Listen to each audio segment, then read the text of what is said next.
on the action this season with Underdog Fantasy's Pick'em game. Select higher or lower between 2 and 8 players and compete for up to 325 times your entry. Use code DIRECTOR when signing up to receive up to $1,000 in bonus cash and a free pick.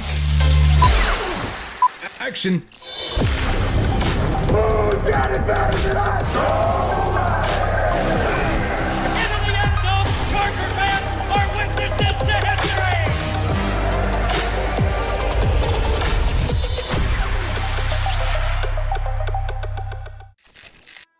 Good fam, it's the director. What's going on, everybody?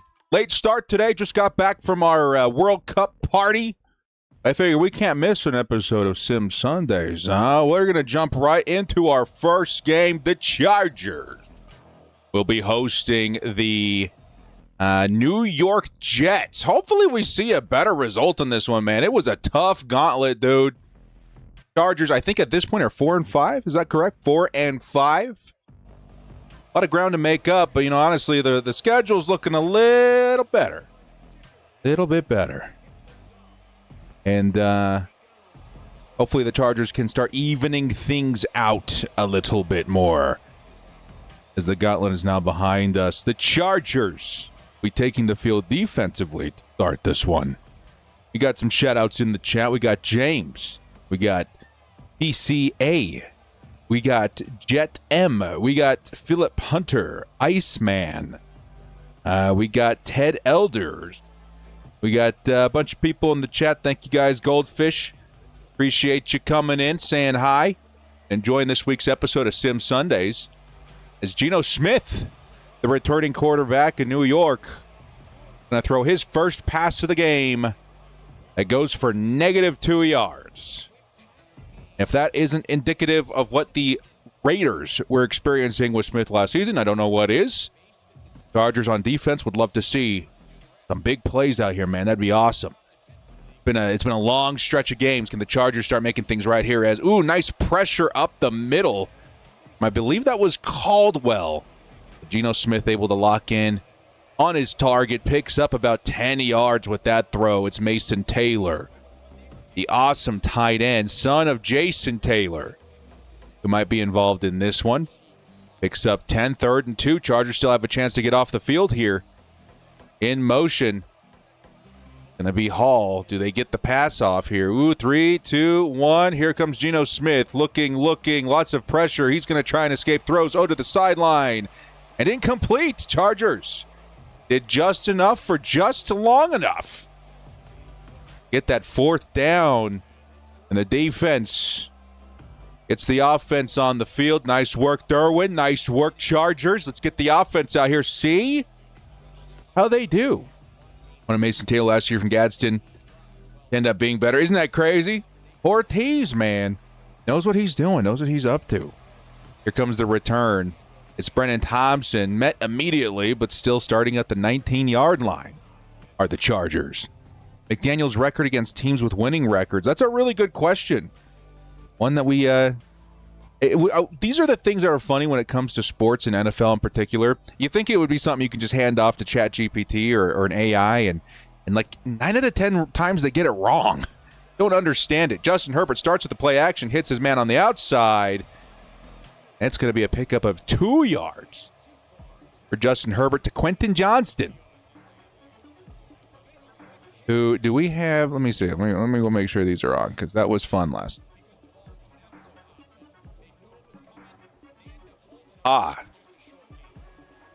There's the stream deck. 2nd and 8. Can the offense get out there? Justin Herbert, quick throw over the middle. Nice. A little bit crowded, but Ed McConkey picks up a nice catch there for about 7 yards. It'll be 3rd and 1 now for the Chargers. 3rd and 1. Hey, much love, Ben. Never reliable for all sorts of stats. Yeah, I feel like they're particularly bad for football. Here comes the handoff. Can Omarion Hampton do it? Yes, 2nd effort. Oh, my goodness, Omarion Hampton. He's free. That's big O tires, baby. All the way to the end zone. Touchdown, Chargers. Omarion Hampton, are you kidding me? with the early spin, lots of contact, gets free, and hits us with that big run all the way to the end zone. Oh, Big O, dude. The hammer. First points on the board, and it's a big run by Omari and Hampton. Let's freaking go. 8's in the chat for our guy. Oh, dude. More accurate Hampton, absolutely. What a freaking start to this game, man. Chargers defense getting off the field. Omari and Hampton scoring in the first 60 seconds. I love it, love it, love it. Oh, that is awesome. And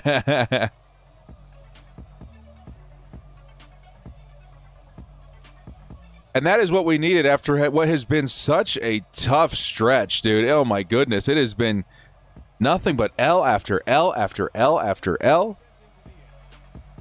Fortunately, we were able to end the stream last week with a win over Baltimore, which was definitely exciting. And there's two ways to read that game, in my opinion. One, Jesse Minter's new, maybe take some time to get his footing, figure things out in the NFL in terms of being a head coach. But on the other hand, man, we know what Jesse Minter is in terms of how quickly he can turn a team around. Brandon Staley, one of the best defensive minds of football, start and end quotations, failed where Jesse Minter was able to succeed. Same roster, same everything, and overnight became a beastly defense. First play is going to be a carry for Hall that goes for 4 yards. Chargers now at the 30-yard line, hoping to make another play defensively, which would be awesome. Jets are in tank mode. Maybe even at this point of the season. No, what week is this? What week is this? Let me take a look here. Chargers. This would be week 11. Can you believe it? We're already on week 11 of Sim Sundays. Ooh, nice defensive play by Derwin James. Oh, you like to see that. Derwin James. Garrett Wilson. And it's going to be 3rd and 4 coming up. Nice moves by Derwin. Like I was saying, dude, week 11 already on Sim Sunday. This series is designed to end around the time of preseason. Nice play there by Geno. Is going to pick up the first down, looking for his receiver. Going to be the new rookie wide receiver, Amar Cooper Jr., one of my favorites. The Jets really did draft quite well this last April. Got Amar Cooper. You got Kenyon Sadiq, the new speedy tight end up there too. We'll see how far Geno can take him. Quick pass over the middle, finds Garrett Wilson and tackled right away. Still, it's a 2nd and 3 coming up for the Chargers defense. What's our record at this point? Yeah, 4-5. It's been a very difficult stretch of games. Very difficult stretch of games. 2nd and 3. Geno. Going to be a handoff to Breece Hall. Nice spin move there by Hall, getting the Jets down to the 42-yard line. Chargers defense bending a little bit. More than capable of making a play here, though. Hopefully, a turnover will be great, man. We haven't seen a lot of turnovers this series, am I right? I'd like to see the Chargers defense get out there and force a pick or something. Here's 1st and 10. Might be another carry for Hall. It's a play action. Very good play action. Well executed. Hits Garrett Wilson for another first down. About 15 yards this time. The Jets are creeping into red zone territory. Let's clean things up, Chargers. Please and thank you.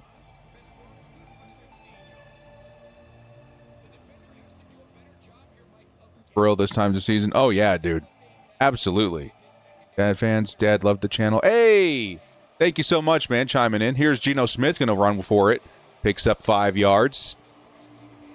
It'll be 2nd and 5 now. Can't believe training camp starts in 10 days. I know, dude. If you think that's crazy, wait for training camp, man. What day is that? The 13th? So we're under a month away, like 3 weeks away from the first preseason game of 2026. Isn't that nuts? Chargers live action football just around the corner. Here comes a carry to the outside this time. Be number 0 of the Jets. Is that still, what's his face from, Allen, previously of the Green Bay Packers.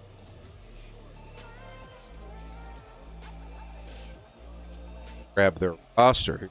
Been a minute since we played the Jets. Here comes Geno Smith looking, navigating the pocket. He's going to throw it. And lucky it wasn't a sack, but still a fourth down. A fourth down. It'll be 4th and 3. Jets likely going to go for their 3 here. I mean, they could technically go for it. Let's see what they decide to do. Yeah, they're going to go for it here. Can the Chargers get a big defensive stop here, man? That'd be huge. I see Tooley out there. Here's, a throw over the middle. Very nicely picked up by Mason Taylor. And it's a 1st and goal Jets at the 8-yard line. Oof. Here the GOAT, me and my son have hats you signed last year at the Vikings game hanging in the Chargers man cave. Still talks about me. That's so freaking cool, Cody. Thank you so much, man. You guys make me feel like $1 million every time I'm out there at the stadium. Who am I but the director, man? I really appreciate that. Absolutely insane. Hugo, the doorman boss, in the house. Nailed down an underdog date yet? No, but it's coming up, man.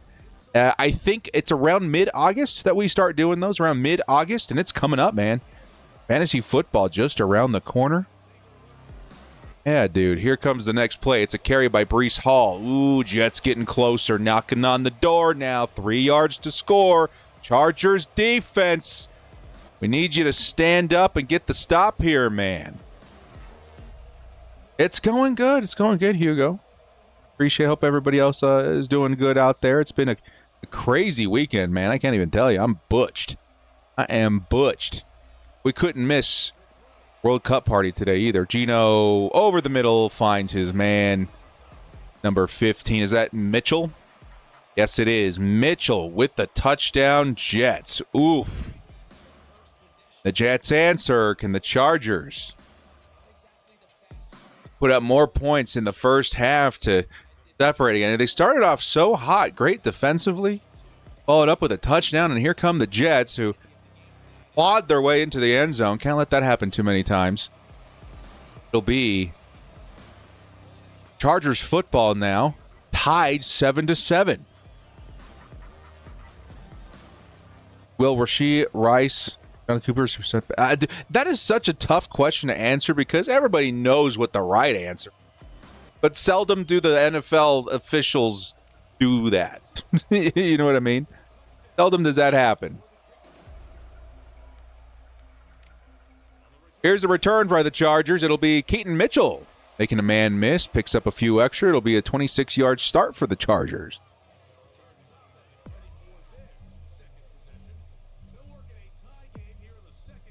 World Cup's finally over. Now we can get some football games going. Yes, please. It feels like these are all checkpoints. Life is just a series of checkpoints leading to the NFL season. Am I right, chat? Here comes the next play. It's a carry. It's Omarion Hampton, who's been awesome so far. Only picks up 2 yards.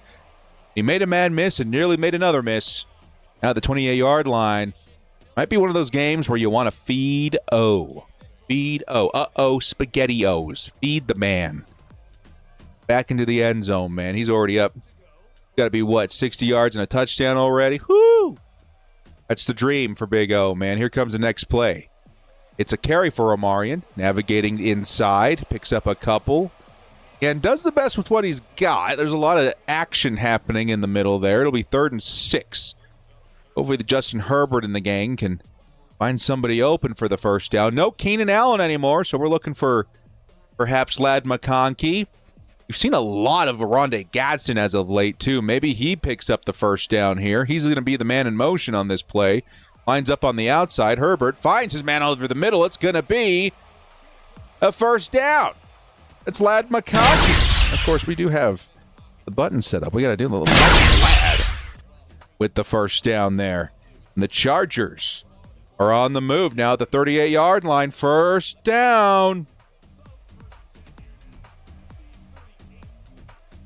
Maybe a run formation here. Justin Herbert does hand it off. Ooh, Omarion Hampton with a nice hole. Omarion Hampton might be gone again. Omarion Hampton to the 10. Touchdown, Chargers. Omarion Hampton does it again. Are you kidding me? That's two go-ahead touchdowns for the running back. Oh, my goodness. Let's see some 8s in the chat for Omarion Hampton. who was having his biggest game of the Sim Sunday year. Let's go. Over 100 yards and 2 scores in the first half for Omari and Hampton.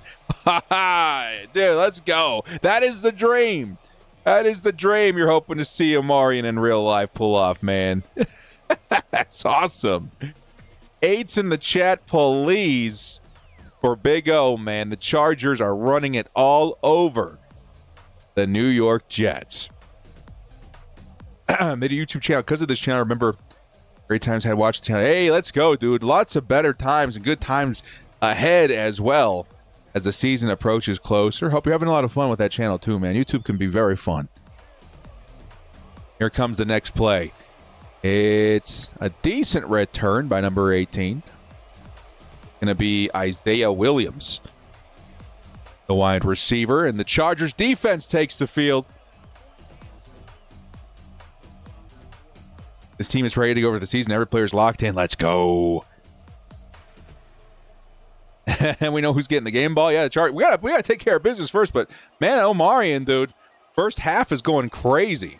Here comes Geno Smith looking, has some time, fires sideline, wide open is Garrett Wilson. Oh, my goodness. Pass rush needs to get home a little bit better, man. We put Tuli Tuipulotu, the cover athlete of today's episode. We need to see some of him versus this Jets O-line, who's been blocking their butts off, man. Tuli in coverage on that play. I don't like that Madden does that so often, but they're going to do what they're going to do. Tuli's still out there. Ooh, blitz up the middle, almost got home. Geno's got to take off with it. Geno is going to fumble forward or stumble forward. Fumble would have been awesome. 2nd and 5. The pass rush, close, but no cigar a few times this game.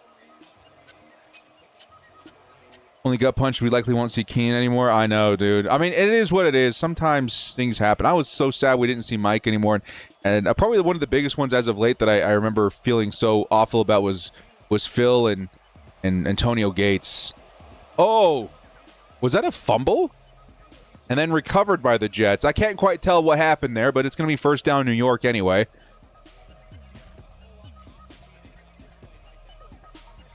The anonymous coordinator calling Herbert immature. Yeah, I don't know. It's goofy. I think it's all goofy. I don't know what everybody's got against Justin Herbert, but I don't know if it affects him too much. Here's Geno picking up another first down. Now the Jets back at the 23-yard line. Come on, defense. We need to see something out here. Jets are moving the football, and they haven't even had to use Kenyon Sadiq much this week. Crazy.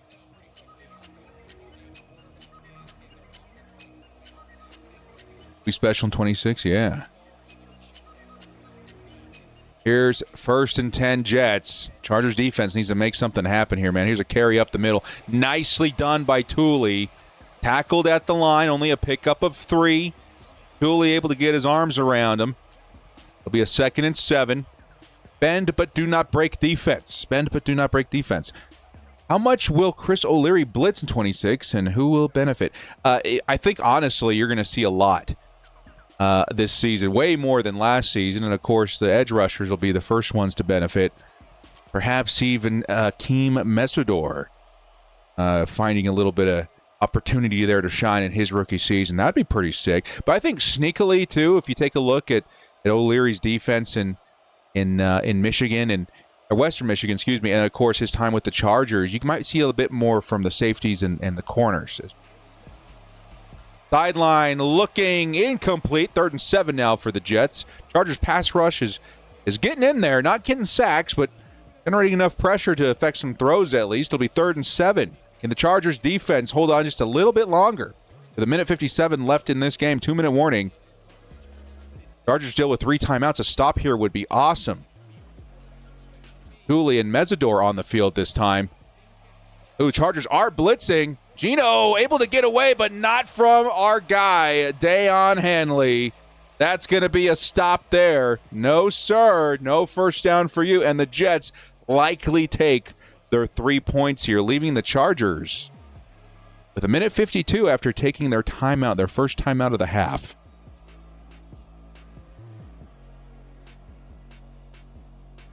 But people are talking about it. There's going to be a lot of times that quarterbacks catch flack for that. I remember reading some articles that somebody had posted from way back in the day in the 80s, right? Dan Marino, and how he wouldn't make the Hall of Fame, and how he was there's a lot of things saying he's in a bad situation, the team needs to rally around him or whatever, but like there was a lot of people saying that because he hadn't won the big game, that he doesn't stand in the same light as his peers at the time, which of course that whole narrative did change after a while.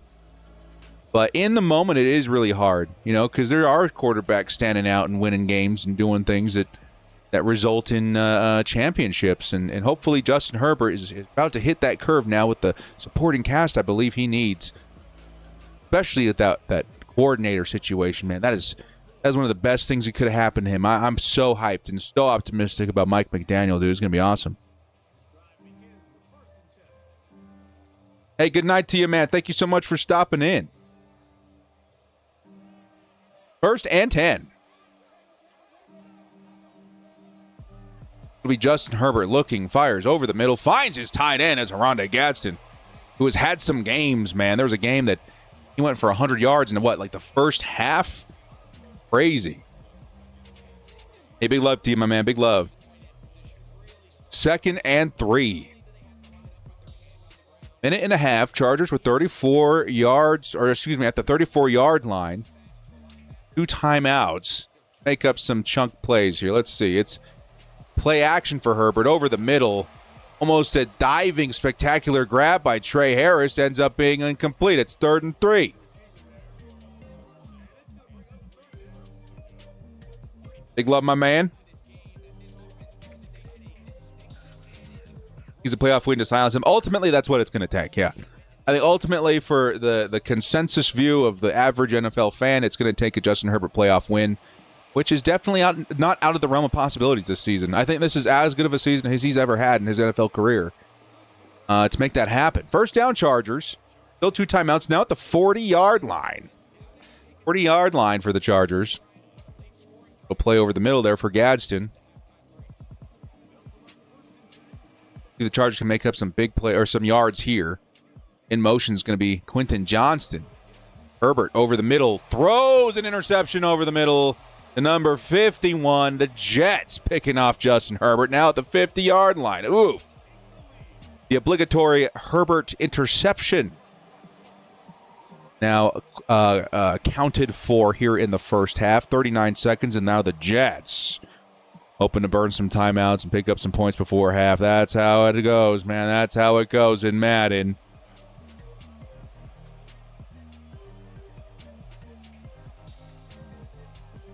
Runs will come. He's probably got another decade. I mean, yeah. 2nd and 5. Geno Smith sets up the screen to the tight end. It's a good one. It's Mason. Mason Taylor, who picks up a huge chunk of yards here. Now the Chargers are in trouble. They need a big stop here, man, to keep this lead. 32 seconds, more than enough time, especially with 2 timeouts now. Chargers, for some reason, took a timeout. See if the Bolts can hang in there defensively. Unfortunately, that Herbert interception putting them in a real tough situation. Yeah, that's a Madden thing. They haven't even started using a Sadiq in this game, which is crazy. But Mason's really good, too. And there's Geno Smith nearly taking it all the way in for a touchdown. It's going to be a pickup of however many it takes to get to the 3-yard line. That's crazy, man. 1st and goal now, Jets. Chargers trying to keep the Jets from scoring and taking advantage of that crazy interception. Yeah, Kenyon Sadiq, one of my favorite players in the entirety of the draft. Now with the New York Jets, here's Geno looking, fires sideline, and it is complete, but goes for no yards. He was looking for his tight end once again, who's definitely been the favorite target this week. Clock is running. Perhaps the Jets content with just taking the 3 points. Of course, this is Madden, so I wouldn't be too upset if they let it run all the way down. It's the 4-second mark. They take the timeout, and you're going to likely see the 3-point try here. I think it's going to be wasted by the Jets. I hate when I see stuff like that. And, I will say, and as much as I hate to give them any sort of credit, I felt the same way about Brock Bowers. And, yeah, he is. At least at this point, his talent's being wasted. But at least he's living up to the hype as an individual. Like, he's a very good player. He was, like, one of my favorite players to come through the draft in years. And, yeah, he's stuck on the Raiders. But, hey, whatever. He's got some good plays, and we play him. At least we can shut him down with Derwin James.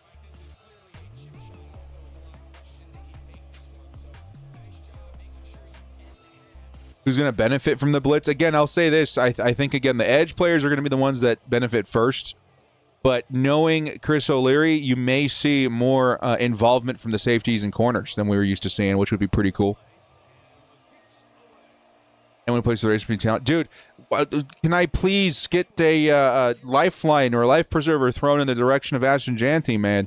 That dude was such a beast and hasn't done anything so far in the NFL. He tries, but the Raiders' offensive line has just been so bad. There's no shot. There's no shot for him to make anything happen.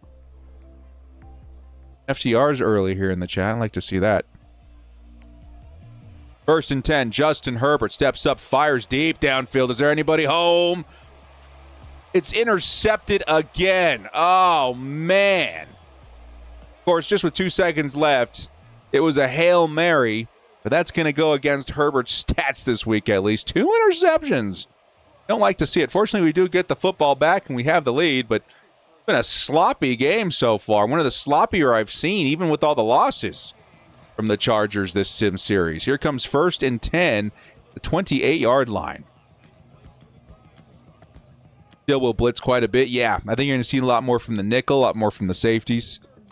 I mean, you got Derwin James. They got a lot of safeties that fit that profile, man. Between Derwin and Genesis Smith and, Mickens can. I think Elijah Molden's capable, right? Tony Jefferson. I think you're going to see the safeties sneak in there for more blitzes, too. 1st and 10. Herbert. Fake handoff. Looking. Needs to get rid of it. Tackled. And sacked at the 20-yard line. Play of -8. For the Chargers offense. Not looking good. Hey, yeah, what happened to that run game, Ted? What happened? Chargers had over 100 yards and 2 scores in the first half, and they've yet to run the football. 2nd and 18. They got to get out of this mess first. Herbert stepping back. Throws. It's Omarion Hampton. Has some space. Can he make some moves? Hampton luckily picks up a nice chunk of yards there.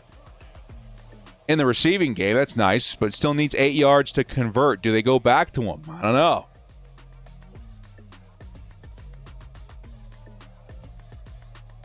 It's 3rd and 8. Tight formation for the Chargers. Watch out for the blitzer over the middle. The mic's coming. Herbert, got to get rid of it. Throws over the middle. Finds Ladd McConkey for the first down. Let's go, Lightning Ladd.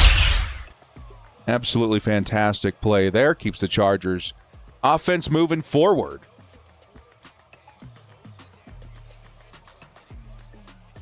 And the Bolts continue on.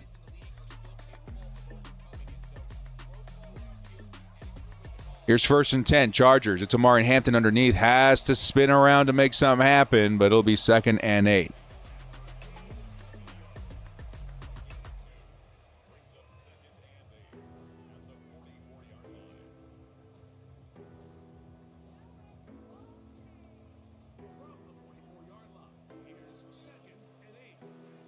Here's 2nd and 8.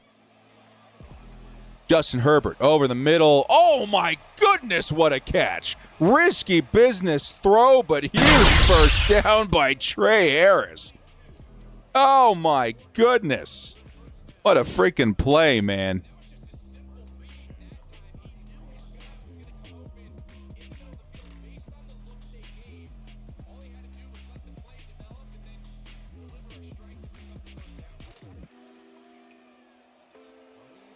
Herbert to the outside, once again finds Gadsden.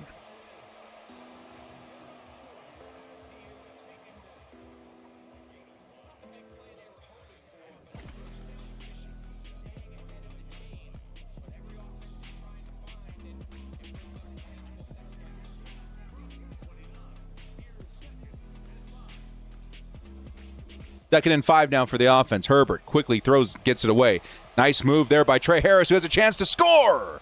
And very close now. First and goal from the 1-yard line. Another big play by Trey Harris, baby. Let's go. Nice move.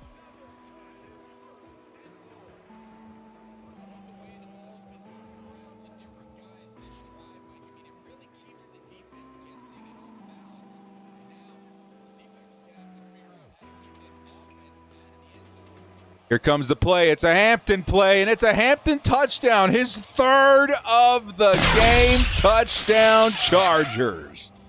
Oh, my goodness, dude. The Omarion Hampton breakout game of the season continues as he scores his third touchdown on the ground. He's over 100 yards. He's got now, 15 yards receiving as well. There is no stopping Omarion this week, man. 8's in the chat. Let's go. Wow. Breakout game for the Chargers running back. The Bolts are firmly on top now, 13-21. Let's go.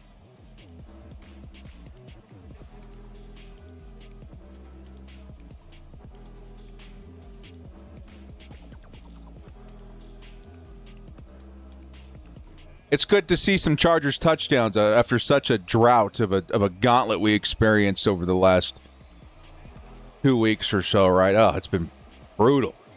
Those fantasy numbers, yeah, dude, I'm telling you. My league, you get to keep 2 players over a course of time, right? So you can keep a certain player for up to 3 seasons, I think. And this year I'm going to burn one of my keepers on O. I think I got him in the 4th or 5th round last year. And I intended to keep him for a while. I think I may go full running back too, man, because I also had Bijan in the 1st. But you can only keep your 1st round pick 1 time. So that'll be my 2nd year, just really good running backs. Carry for Breece Hall. 2nd and 7 coming up now. Chargers got a full score lead and a little change, forcing the Jets to take a 2-point try if they are to score a touchdown.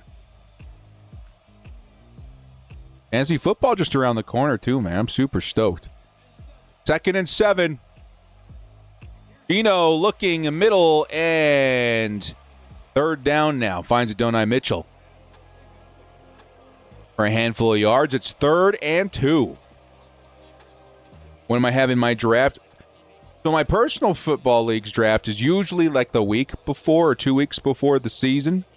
The drafts on this channel usually happen mid-August, which are a lot of fun. We do a handful of them here, and it's a good time. Geno Smith feeling the pressure, needs to get away, and he is. He'll find a nice chunk of yards there, picks up the 1st down, and now at midfield, the Jets trying to answer here, keep themselves in this game.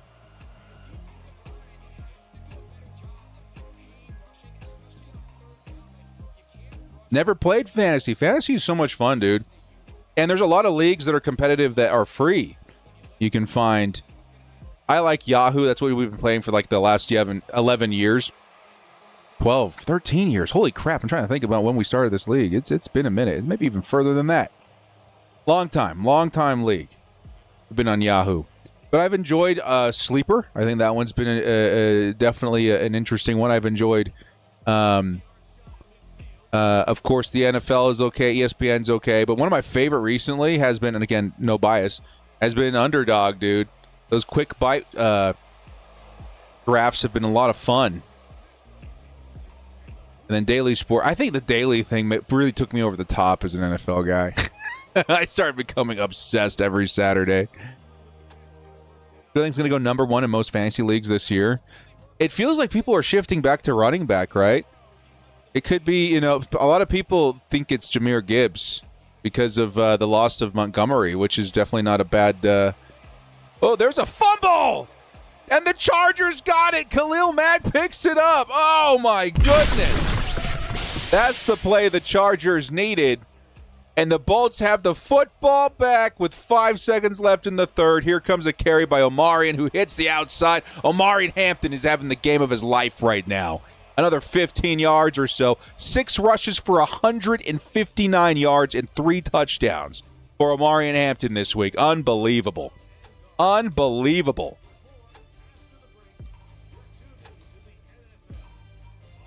But yeah, I haven't been too like deep into the fantasy thing yet, but it feels like I heard some talk about Jahmyr Gibbs being a good pick. There's always Jamar Chase. There's always Bijan Robinson, but Gibbs' situation is extremely interesting. Fantasy league with coworkers, regular place to work quite recently. Yeah. You want to keep the same people as long as you can. Unfortunately, we had a buddy of mine who's been in the league for over 10 years pass away last week. Nice pass over the middle. Oronde Gadsden, 29-yard line. Good buddy of mine, man. We went to his funeral yesterday. Very, very sad. But his team lives on. We're going to get somebody to adopt his team and play it with it, at least for this season. And see how it goes. But yeah, it's crazy. It's crazy things like that happen. But that league's been chugging along for a long time, man. It's really fun. It's become a yearly tradition. Ooh, nice play over the middle. It's David Njoku who picks up a nice first down. The Chargers now 13 yards away from scoring. Fortunately for Dan, his Seattle Seahawks did win the Super Bowl one more time that he got to see. We all gave him crap about it, but he was very happy. 1st and 10. Here comes the play. It's Amari and Hampton tackled immediately at the line. It'll be a loss of 1. But the Chargers in position to take a 2-score lead here. It would be awesome if it were to be with a touchdown. That would be great, dude. More excitement in games you watch since you're looking for your point. Yeah, I think fantasy football is a great way to get obsessed with the NFL, because I know a lot of people that are obsessed with the Chargers, but once they got into fantasy, it was like they were obsessed with every single aspect of each game each week. Another nice carry by Amari and Hampton there. Now 3rd and 3. The best run game we've seen from the Chargers all season in this game. But yeah, I think that really helped me. I think a combination of fantasy football, and at the time I was a really big Madden football fan, like huge. Not so much anymore. I play every once in a while. But all of that just really put me over the edge. Justin Herbert throws on the run, and he's going to throw a 3rd interception of this game. The worst game of Justin Herbert's season and maybe career in this Madden game. Now the Chargers have to continue protecting this lead. Oh, man, dude. Very unfortunate. Chargers could have taken a 2-score lead there, and instead it's going the other way. 3 interceptions is wild.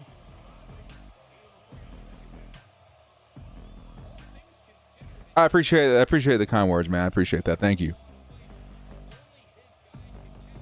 2nd and 10. Gino and the Jets. Gino and the Jets. Did they do that before? Because if they didn't, it's a wasted opportunity. Gino looking. Oh, dude! Gets body slammed by Akeem Mesidor. It's not a sack, but I'm going to put it in there anyway. That was disgusting. 90s in the chat for Akeem Mesidor comes in there and messes up Geno Smith. 3rd and 8. Let's go, dude. Here's 3rd and 8 now for the Jets. Can the Chargers defense get off the field here quickly? Gino looking. Pressure's coming in. He has got to throw it, and he's going to get it, man. Adonai Mitchell with the first down now at the 32-yard line. Oh, Hugo, just Justin throwing another interception. We saw a nice play there by Akeem Mesidor a second ago, but now the Jets got picked up a first down, and here we are at the 32-yard line now with 4 minutes left to play. Gino looking. Here comes Derwin. Oh, it's a screen. And it's Allen who picks up 9 yards, and the Jets with under 4 to play. Looking at a 2nd and 1 from the 41-yard line. Ooh. Yeah, dude, 3 interceptions. That's as bad as I've ever seen in some Sundays. For the Jets, too? I don't buy it.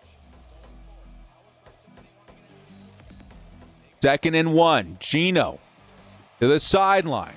He's going to hit Breece Hall, who picks up just enough for the first down, but they burned a lot of time. Probably the plan at this point, too. They're hoping to get the touchdown, the 2-point conversion to keep this game into overtime, but the Chargers got an opportunity to stop that here defensively. And they do it. They're having Herbert make up for the couple of games he didn't throw an interception on Sim Sunday. Here comes the pass over the middle. Mesh route goes for a yard. It's going to be Cam Hart with the stop there at the 44. 2nd and 9. Highlights of Nick Barrett and Ewers Ford. To see him in action this season. Yeah, dude, there's a lot of opportunity for these guys, in the mid to late rounds to make an impact. Go watch Genesis Smith next, too, man. Like, he's awesome. Nick Barrett could definitely come out of nowhere and be a big impact versus the run, too, dude. He's great. Sideline. Like there was some form of a screen. It's going to be 3rd and 5 with 2 minutes left to play now. The 2-minute warning. 48-yard line are the Jets, and the Chargers trying to hang in there for their second win in a row in a long time, man. Since the beginning of the season, they have not won back-to-back, and the Chargers now versus the Jets cannot afford to drop this game. Here's 3rd and 5. Geno wide open over the middle. Going to find his guy, number 83, Amari Cooper Jr. Yet again, it'll be 1st and 10. Wildcats fans so hyped for Genesis Smith, especially from what you've heard. Yeah, dude. I know I've said this a million times for those who have already heard it, but I got to see him play versus BYU in person, and he was crazy. He was good. He forced a fumble on the Cougs that game, and now he's here playing for the Chargers. Over the middle, it's Garrett Wilson. Cleaned up by, didn't quite see it, but it was Elijah Molden who made first contact. 2nd and 3. Jets now burning through timeouts. The Chargers may be inclined to do so if they pick up the first down here. Be the next Jamal Williams. I know, big shoes to fill, but who knows? Yeah, I think that's a bit of a stretch, but I wouldn't be too shocked to see him have a similar impact. Do you guys remember Linval Joseph? He kind of reminded me of him in some ways, but maybe even better versus the run in terms of the ceiling. But, yeah, I don't know. I think that could be fun. Here comes 3rd and 3, and the Jets, do they burn the timeout? It looks like they're going to let it go, just in case they are able to get the score. But it's 4th down territory here, too. So the Chargers, they got to figure what they want to do with that time as well. Here's 3rd and 3.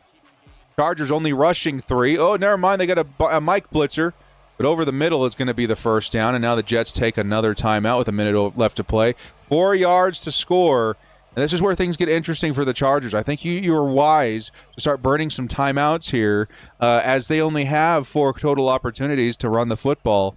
And if one of those are an incomplete pass, then you at least have a minute and change, and perhaps even a timeout to play with in the fourth quarter to try and secure this win. 1st and goal, Geno Smith. In motions, Breece Hall. He's looking. Geno fires over the middle, and it's a touchdown, Jets. Well, that answers the clock questions. Now we got to see what they do in terms of the 2 points, because if they cannot get the 2 points, it's basically GG's for the Chargers. So maybe the biggest play of the game about to come in here via the 2-point conversion. Yeah, that middle is killing us. Geno Smith. Chargers only rushing 3. No, they got the 4th guy in there to the flat. The Jets will pick up the 2, and the Chargers, now with 3 timeouts and 57 seconds, will look to answer with a field goal to win it. Absolutely insane comeback by the Jets here in the fourth quarter. Crazy, man.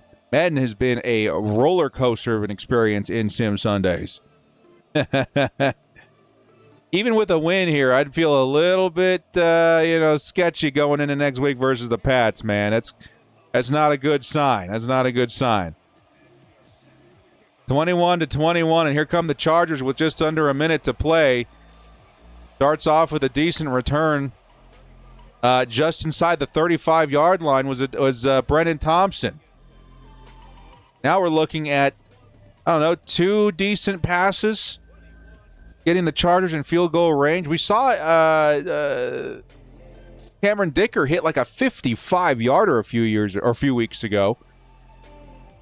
Got to pick up some yards to give him that opportunity. In motion's the tight end. Here's Justin Herbert. Gets rid of it. Goes over the middle to Aronde Gadsden. And the Chargers will burn their first time out now at the 43-yard line. A couple more of those, and we're in business. See if the Chargers can get in position to win this one. You go. Keep that phone running, dude. We got to get, every time it goes down, we're down a touchdown. Wasn't it crazy, too, that game? Was it the Ravens where Brennan Thompson won it at the end? He was just randomly out there on the field. Herbert. Quick pass over the middle. Finds his man. It's Quentin Johnson. And just like that, the Chargers are in field goal range. Jets will burn a timeout. And the Bolts should be in position here to take control of this game late with a couple of runs by Amari and Hampton. Put both hands on the football, young man, and keep this game in a manageable, easy field goal winning situation for the Chargers. Let's go. Yeah, one's in the chat for our guy Quentin Johnston, man. Let's put the cue out there. Boom! Quentin Johnston picks up a big first down. Here comes the 1st and 10 now. It's in motion to Gadsden. It's a carry by Omari and Hampton that goes nowhere. The Chargers likely let this thing run all the way down, maybe. I don't know. At the 36-yard line, maybe you do take another run or two. Try and improve your chances here. But that's definitely not a terrible try for Cameron Dicker at the 36. Chargers lining up to pass it. 22 seconds still on the clock. I don't know if I like that. Herbert. Ooh, it's going to be Ladd McConkey who picks up a giant first down. And now the Chargers. A timeout and a field goal away from winning this thing. 17 yards. Absolutely a chip shot for the great Cameron Dicker. Got to burn that timeout first, though. There you go. I got a little worried there. Burns the timeout. The Chargers, with a field goal, should be able to win this one. Get Cameron Dicker out there to get the Chargers' second win in a row for the first time since week 3. Since week 3. Crazy. We're in week 11, I remind you. Week 11. Yeah, we're going to need to play a little cleaner than we did this week versus the Pats, but we'll start off by saying a win is a win, and the Chargers will be the first victorious in our first game of this week's episode of Sim Sundays.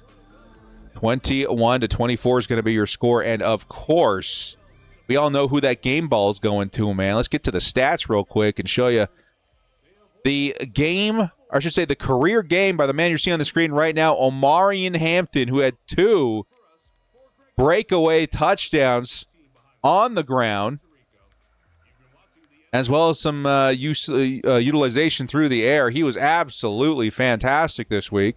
Justin Herbert maybe takes a back seat, definitely in this one, with 3 interceptions, no touchdowns. Not a good day for him. But rushing, Omarion Hampton, 166 yards, 3 touchdowns.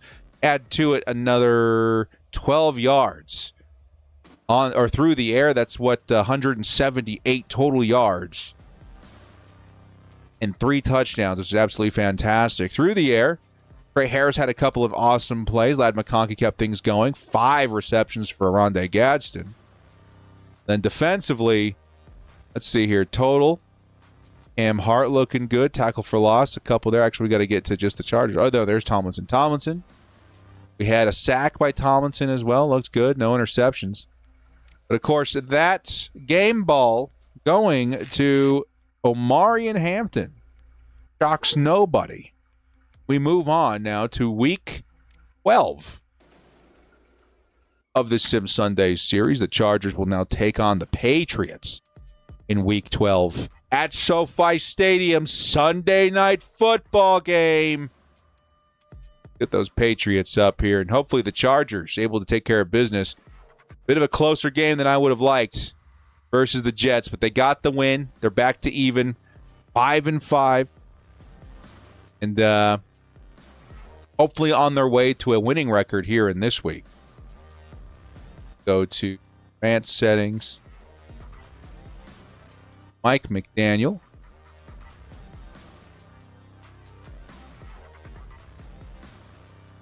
Here we go. 8's in the chat for our guy Omarion Hampton, man.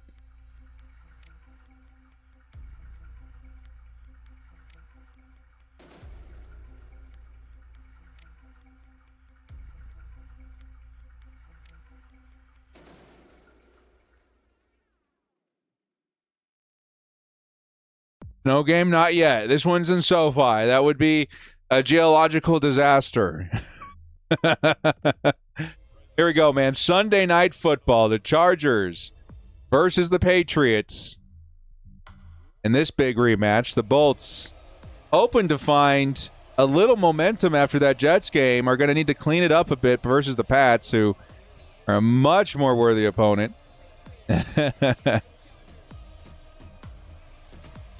I was losing to the Jets is crazy. Yeah, that's nuts, dude. They need to clean this one up.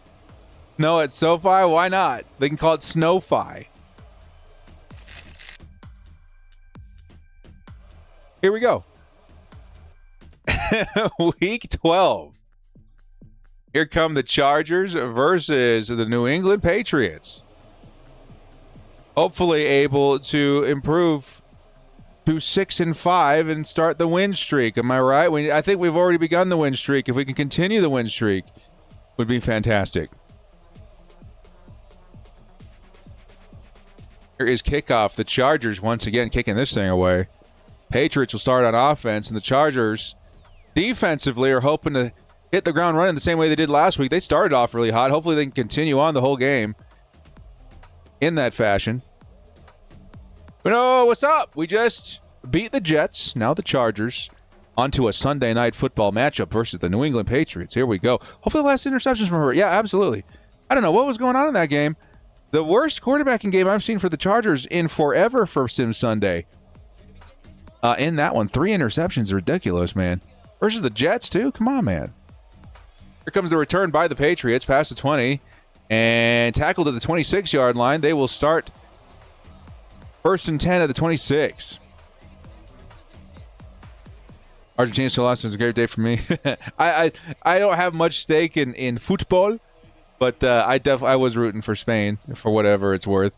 Although I had a buddy of mine that is really into soccer, was at the party, and secretly inside, he's a huge Argentina fan, so secretly inside I was hoping they win because I don't care either way too much. And yeah, he was going through it the whole game. Here's the first play by May. Bounces off the head of his receiver, and it's luckily a second down as it falls harmlessly to the turf. See the Hampton pun. No, fine. Me, when I see Hampton ball out, I see their initials. Okay, I'm done. Oh, I see. Definitely one to love there. The pun master and the doorman, Hugo, the doorman boss. Nice play by the Chargers defensively there. It's a 3rd and 10 for Drake May. Would have loved to see an interception by Dante Jackson, but that's all right. It's a 3rd and 10 if they can get off the field. No harm, no foul.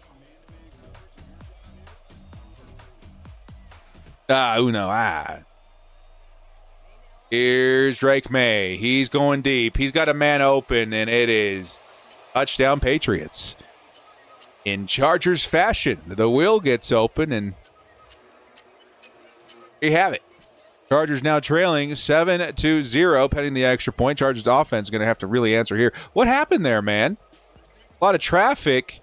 Raheem still got completely stuck behind him, and Drake May throws a nice ball. Touchdown Patriots. Boo. Boo. Man, we really needed that interception now, dude. Absolutely wide open for the tutty. The Chargers now playing from behind. Ooh.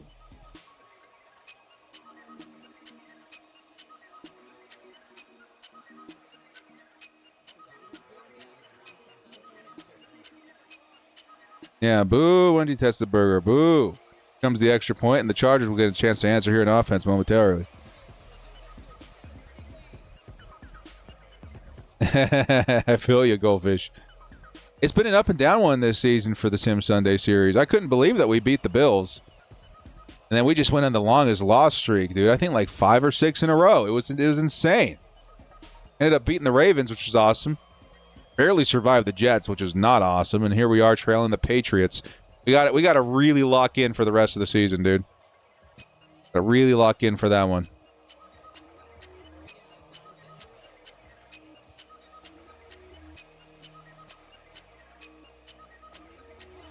Here comes the return by the Chargers. As the 25, down at the 27-yard line. Here comes Justin Herbert to answer. He's coordinator and Moore's the head coach. That's crazy. Yeah, isn't that fate? You know what I mean? That's the way it would go.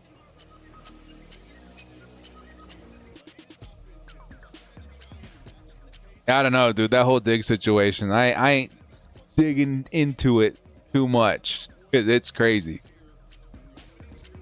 Dang it, Hugo, now you got me on this pun thing. 1st and 10, Justin Herbert type formation. See David Njoku out there. It'll be a pass over the middle. Lad McConkey to start things off. Nice. 15-yard pickup by Lad McConkey to start things off. Definitely take that, and it'll be 1st and 10 from the 44. Now the chat's all about that run game, man. Let's get Omarion Hampton the football. Man who won the game for the Chargers last week is hungry to do it again. Here comes another play by the Chargers. Omarion Hampton in at running back. Let's see if he gets the carry with a 1st and 10 at the 44 in front of him. In motion is going to be Gadsden. Unfortunately for Omarion, who did get the football, there was a man in his face immediately, and it's going to go for -4. Chargers offensive line looking like the line of 2025, as now we're staring at a 2nd and 14. What in the heck? Thanks. Remember, everybody thank the Patriots for giving us Ladd and Tarheeb still. Herbert now needing to pass, goes over the middle, finds his man, Trey Harris, picks up the 4 yards lost, and now it's a 3rd and 10. The offense dig themselves out of this hole, man. It's very important after that very early touchdown for the Chargers not to give the football right back to him. Did I re-sign Bozeman? No, fortunately not. 3rd and 10. Justin Herbert has a little time, throws, and looking for a man, but there's a flag out on the field. What is it? Is that PI on the defense? Let's go, man. Lucky break for the Chargers at 16 yards and a 1st down for LA, and the Bolts now on the Patriots side of the field have a 1st down. Let's go. Oh, man, Hugo. Here comes the 1st down Chargers after that lucky penalty. It's going to be a fake by Herbert, and unfortunately hits the back of Joe Alt, who's looking for Omarion Hampton, who had a little bit of space out there. Instead, it's a 2nd and 10. Manageable situation than how it started last snap, but now we're hoping to see a little something from the Chargers. We need some momentum here, man. Love to see that run game get going, but it looks like the Chargers may be passing one. Motion's going to be Gadsden. It's a blitz by the Patriots, and it does its job, forcing Justin Herbert early throw. It looks like it was trying to set up a tight end screen, which didn't have enough blockers on the right side anyway. It's a 3rd and 8. Chargers need another 1st down. Come on, dude. Hot take, Pat's missed the playoffs. My hot take of the season is that both the Patriots and the Broncos take a huge step back this year. Here's another interception by Justin Herbert, your obligatory interception that's now going back for a touchdown. Luckily, Herbert able to get the stop there, and it's going to be a 1st down Patriots at the 25-yard line. Man, dude, I don't know what to do. Justin Herbert, man, he's a pretty high-level quarterback in Madden. I don't understand why they've had him throw 4 interceptions in the last 5 quarters of football. Very aggravating. And whereas the Chargers have opportunity for interceptions, they always fall harmlessly to the ground. Boo, Wendy Testaburger. That's not fair. That's not fun. 1st and 10 now. Here come the Patriots at the 24-yard line. Yeah, thanks a lot, Madden.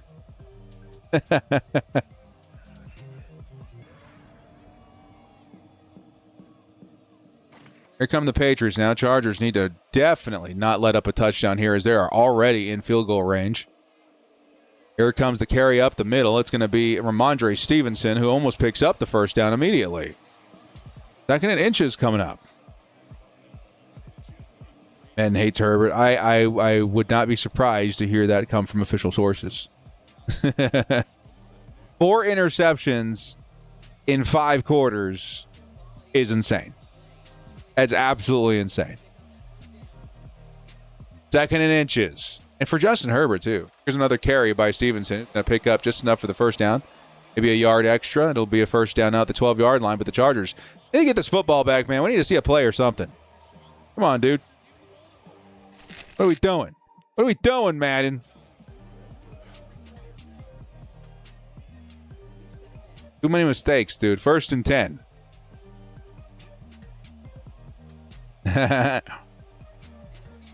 Here comes the end around by the wide receiver. It's a touchdown, Patriots. Chargers now down.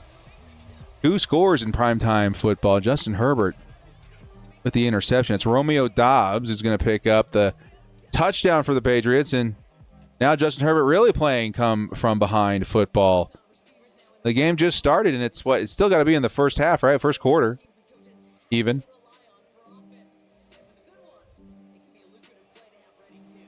Yeah, 3 minutes left in the first quarter, and the Chargers already down. 2 touchdowns. 2 touchdowns.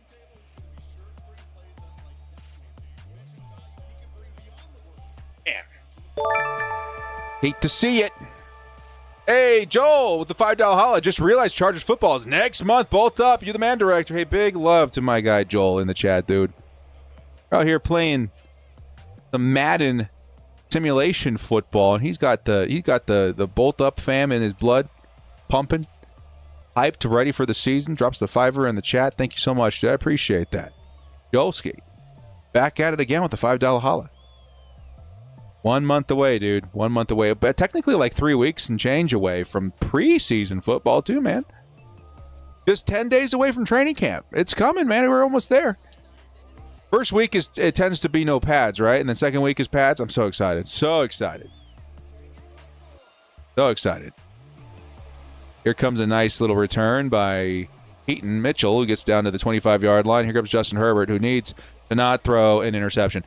You have been doing so good this series, dude, outside of the picks.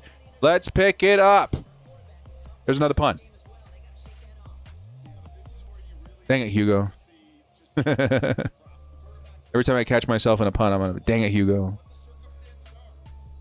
Here's 1st and 10 now. Justin Herbert and the Chargers really need an answer here. Touchdown or bust, dude. Absolutely need to take care of business here. Yep, absolutely. 1st and 10, Justin Herbert. Tight formation. Throws it over the middle. Finds his tight end for a handful of yards. It's Rondé Gadsden for a pickup of 7. Let's keep that up, dude. If it's going to be another tight end game, I'd love to see it. We've seen games where Gadsden and David Njoku kind of go off. Can we see another one of those this week? Yeah, I feel that, dude. 2nd and 3. Herbert, 2 running backs in this formation. Play action. He's going to get away to his fullback, who picks up the first down, a little extra. 2:40 left in the clock for the first quarter. Chargers are driving, but they really need a touchdown this drive, dude. No, you didn't say another punt. I said another punt. No, I'm in pun mode. Here's the next play. It's, Marion Hampton free one more time. Hits him with the juke and picks up 15 yards on the ground. Dude, big Omarion Hampton, man. What a freaking run he's been having. 2 weeks in a row with big plays, and this one doesn't go for a touchdown quite, but man, does it pick up a nice first down, putting us in Patriots territory. I'll take it. 8's in the chat for Big O, who's been having an awesome run. Let's go.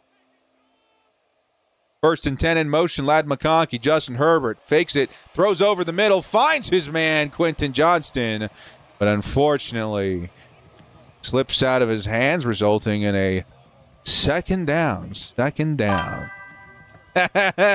Hugo hits us with the 58 months. Insane, by the way. How many years is that now, dude? 58 months. It's not Sunday. It's now Pun Day. Dang it, Hugo. Big love to you, man. Appreciate that. 2nd and 10. Ladd in motion again. This time it does go to Ladd, who tries to round the corner. Unfortunately, does not have the space. It's a 3rd and 12 now. Safety able to close that distance real quickly. Gets the stop. Now Justin Herbert forced to try and convert a big play here on 3rd and 12. A broken ankles animation. Like we can do it like Mortal Kombat. You know what I mean? That kind of style. Watch out for the mic.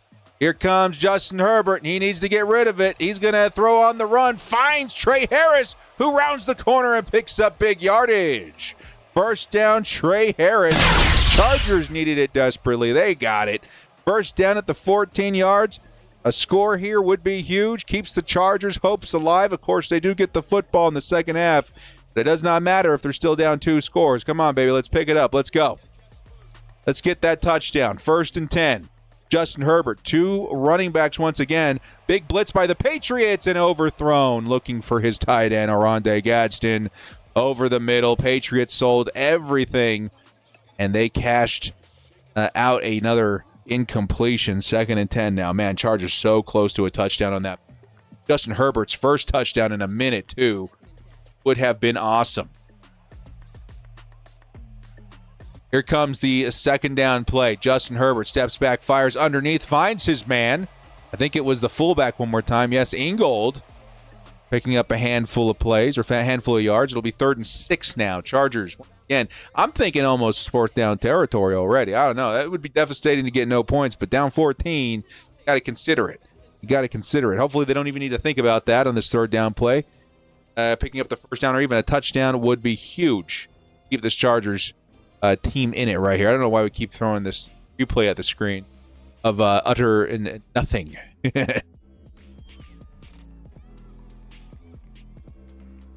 Not just Madden. Uh-huh. 3rd and 6. Chargers need 6 yards for the first down. Put them inside the 5. How do they plan on accomplishing? Patriots have been blitzing a lot this game. Do they do so again? Herbert looking, fires, finds his man. It's Ladd McConkey. Doesn't pick up the touchdown, but picks up a huge first down. Putting the Chargers a yard away from scoring. Man, look at him come down with that through contact, dude. Big tackle, and he holds on to the football, and the Chargers' drive is still alive. 15 in the chat, please. 4 years, 10 months is insane, Hugo. 1st and goal. Is it a run? It's going to the fullback. Can he make his way in? I think he did. Touchdown, Chargers. It's Alec Ingold, the new fullback on the roster. And the Chargers cut into that lead, 7-14. Let's go, dude. They needed that so badly. Hopefully they don't take that to replay because I don't know if it was quite in. But 30's in the chat for our new fullback, Alec Ingold, who at least right now looks like he's got the touchdown. 14-7 would be the score pending the extra point, and here it comes. Let's go, dude. Needed it.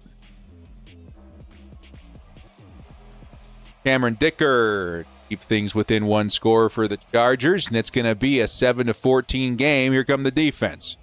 Defense needs to pick it up, too. I know Justin Herbert threw the interception, and that's not been good, but defense needs to pick it up. That free touchdown to A.J. Brown kind of set the tone here. Now the Chargers are turning things around a little bit. Let's see if the Chargers can capitalize off of it. Wasn't he 36 in Miami? I think he was 40-something, was he not? I don't remember. But he may have even been 30 out there. I got to find out. Hang on. Alec Ingold. Yeah, he was 30. So I guess him and he was 45 with the Raiders. That's right. He was 45 with the Raiders, and then he was 30 with the Dolphins. And then him and Kamani Vidal had an agreement where he can take 30 here with the Chargers, too. 1st and 10 now. Justin Herbert, for whatever reason, leading the huddle for the defense. What did I miss? Why did the Chargers have the football? Did they muff it? What happened? They fumbled! No way! Justin Herbert has the football! Are you kidding me? What happened? Kickoff fumble. Let's go! Chargers have a chance here now, dude. Oh, my goodness. First down at the 18. Get out of town, man.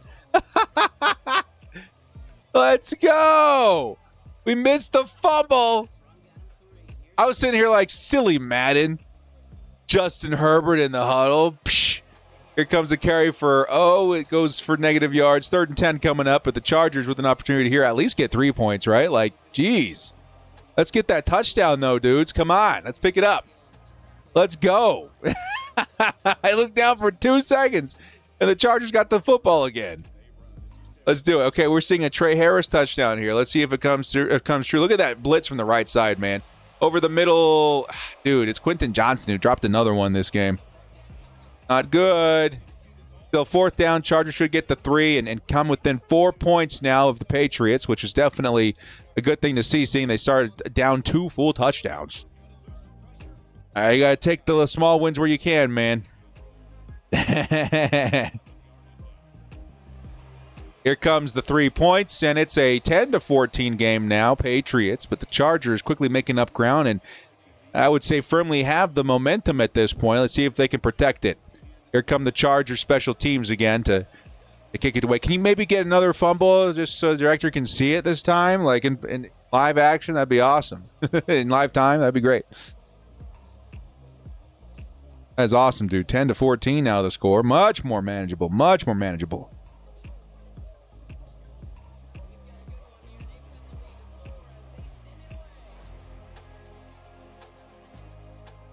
Here comes the return by the Patriots. Now, down inside the 25-yard line. It'll be the 24-yard line. 1st and 10 Patriots. Let's go defense. Special teams now making a play. Let's get the defense out there. Offense has been doing stuff. Special teams has been doing stuff. Let's go defense. Toss one of our guys. Thank you. It's been so long since we've gotten the pick, and we've thrown 4. Come on, man. Let's get it. Drake May and the Patriots. Here we go. Mondre Stevenson, the running back, tight formation, in motion's number 87. It's a carry, no, play action over the middle, and the Chargers. Another interception opportunity. Derwin James not facing the right way, so he's going to slap that thing down. I guess we'll take it. 2nd and 10 coming up.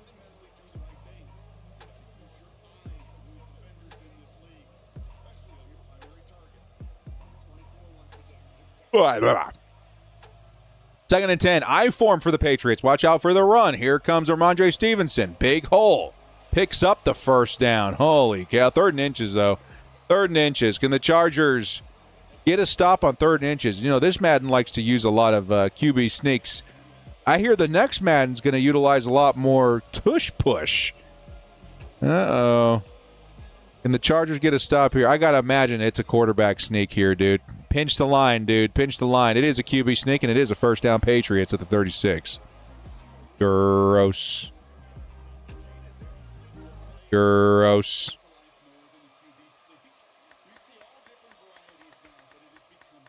Specific tracks. I don't remember the specific names, but there's a website called Epidemic Sound that I pick up all my licenses for music, and that's I picked up some of my favorite out there. It's good stuff, right? In particular for something that you can purchase royalties at a pretty reasonable rate. Do a good job. Here comes the 2nd and 6 play now for the Patriots. Nice stop by the Chargers, but we're looking at a 4.5 minute half left on the board. The Chargers now at the 39-yard line defense. Need to make a play, dude. Let's do it. Come on, let's make a play. May looking over the middle, hits his man. I think that was Hunter Henry who picks up a few. It's 3rd and 3 now. Chargers defense have a chance to get off the field. Let's do it. Come on. Let's get off the field. 3 minutes and 3 timeouts would be an awesome situation for the Chargers if they can get off the field via the defense here. 3 yards to convert for the Patriots. Tight formation. Chargers rushing 3, perhaps. Might be sending the safety as well, or the linebacker over the middle. And it's going to be a wide open catch for Hunter Henry. There's an injury timeout on the field. But a big opportunity now for the Patriots who have the football at the 35-yard line. Again, I don't like this because of even a field goal. Kind of closes the gap a little bit for their lead. What I mean by that is a 17-10 score is more in their favor than a 14-10. And Chargers still an opportunity to stop that from happening, but a much tougher task here as they're already in field goal range. Miss Hunter Henry, yeah. Chargers have not had a crazy good tight end since Hunter. 1st and 10. May hands it off. It's going to be Ramondre Stevenson. Going to pick up 8 yards, and now the Patriots threatening to score. 2 yards from 1st down, 25 yards after that for the touchdown. Who's playing Marble Rivals right now, dude? Who's playing Marble Rivals? So fun this season, dude. I've been having a blast. 2nd and 2, another run. It's Stevenson tackled for a loss this time. It's going to be our guy Tuli Tuipulotu. And now a 3rd down opportunity for the defense. Hey, can we do it again? Let's do it. All about that Venom. I hear, hey, dude, he's been so good. I haven't used him, but I've had to fight up against him a lot. I'm a Deadpool main. He's been good, too. I just need a little bit more focus, I guess, on DPS. I haven't used DPS a lot. Drake May throwing on the run into the end zone. Spectacular touchdown grab. Who was that? Megatron? Who's number 87? Oh, it's Romeo Dobbs again.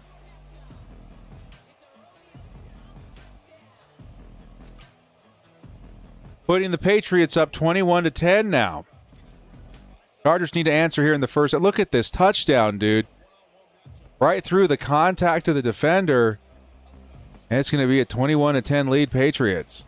Heard Adam Warlock is cracked as well. He's gotten a lot better now that he can heal with his stinking left click or whatever you want to call it. I play on console, so I don't know what the actual term for it is, but the alternate fire, right? He's been a lot better now that he can heal with that other than just the quick little beam. I'll have to give him a try, though. The problem is I played so much Deadpool that now I'm like wanting to try other things, and I'm so new to everything else, and I'm like, I don't know what to do. I've been pretty good at Cyclops. Man, I've been killing it with Cyclops. As far as tanks go, I've been picking up Thor a bit more. He's been pretty fun. But I got to figure out my healing situation, because I can be a pretty good heal pool, but I've been playing tank pool for the most part in my time. I don't know what it's called, but I have like the animated badge with like the red badge on it too. I think I'm like 65 or 67 levels somewhere. I'm almost at the very top of what you can get for Deadpool in particular. Here comes the return by the Chargers, the 25-yard line. Here we go, Chargers. Under 2 minutes to play, 3 timeouts and a dream. Touchdown here would be very, very big. Any video games I'm looking forward to? Dude, it's like this season of new video games looks so effing fun, dude. I can't even, like, so coming up here in the next few weeks is a game called Star Wars Zero Company, which I have been looking forward to all year, dude. I've been so excited for that game. There's another game called Midnight Suns that I'm a huge fan of, and now there's like a Star Wars version coming out. Ooh, nice throw over the middle. Who are you? It's Trey Harris with the first down. Chargers off to a good start on this drive. Nice start, nice start. But yeah, very excited for Zero Company. The 2 Star Wars games look awesome. The Galactic Racer looks so fun too, dude. I can't, like, that's going to be great. Then, of course, there's Grand Theft Auto. There's Wolverine, which looks so freaking fun too, man. It's going to be a good season of video gaming this year. Here's a fake carry for Justin Herbert. Fake handoff, excuse me, and it'll be a pickup of 3 to the outside of Trey Harris. Minute 20 now to play. Maybe, hopefully, I get into Madden 27, too. I don't know. I heard that Madden 26 was a decent game, like, in comparison to the other ones, but I tried. I really did. I went through and I played Ultimate Team and this and that. I couldn't do it. I so addicted to other games like Rivals and Arc Raiders for a while. It was really fun. I haven't been playing that as much lately either. I've been really on Rivals and Apex last few months. Nice first down by Trey Harris, who's having a nice drive. 45 seconds left for the Chargers. Still have all 3 timeouts at the 35-yard line. What happened to shooter games? I actually liked the newest Battlefield, but again, it was just out at the same time as so many other better games. Herbert throwing. Missing his man over the middle. It'll be 2nd and 10. The game called Hunger. I'll have to check it out. Yeah. We did beat the Jets, though, right? Yes, we did. Yeah. Possible extension for Thule, 4 years, 120, 75 guarantee. That seems pretty reasonable. I would say, again, I thought it would be around 100, but because of, it's funny enough, Adafe Owe and company, it's going to be more. And that's where I would feel comfortable, if I'm being honest. Here comes the sideline throw. It's incomplete. Lucky it wasn't another interception for Justin. Again, I mean, a 13-21 score isn't as bad, but I want a touchdown here, man. Madden 25 and always had LT in the custom team. Yeah. Chris Collinsworth. He's an acquired taste that some never get used to. Justin Herbert looking, has some time. Needs to find a target, though. Throws to the outside. Oh, Amarian Hampton able to turn up the Jets and find the first down, and now it's going to be a first down at the 20-yard line. Red zone incoming. Change the channel, Scott Hansen. The Bolts have the football inside the 20.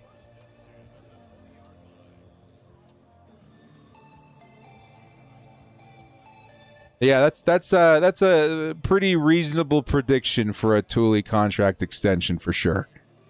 And he's worth it. He's been awesome. 1st and 10. Herbert, sideline, wide open. Trey Harris doesn't get to the sideline, but the Chargers burn their second timeout. 9 yards to score. Closing this gap would be huge, dude. Chargers get the football at half, too, so a touchdown would be massive here. Can Justin Herbert pick it up? It's going to be a 1st and goal now from the 9. Just one timeout left in only 16 seconds. You got time for 2 or 3 more plays. Maybe more if you have some incompletions there, but Herbert looking now. Looking, fires, middle of the field. Touchdown, Chargers! It's Quentin Johnston, and they're going to close that lead now. 17-21 is the score, and the Bolts will get the ball at half. That was a big one, man. Justin Herbert needed to hit it just right over the middle, and Quentin Johnston, with just enough space to secure that football, comes down with it. It's a touchdown, Chargers. 1s and 10s in the chat, man. We needed it. We needed it. Oh, let's go. Have I tried out? Is that Rainbow Six? No, I haven't. I mean, I've not been much of a real war game. You know what I mean? I played Battlefield and I've obviously played a lot of them, but they're not like my favorite games. I love sci-fi game. Fantasy sometimes, but sci-fi is really my area. I enjoy sci-fi tremendously.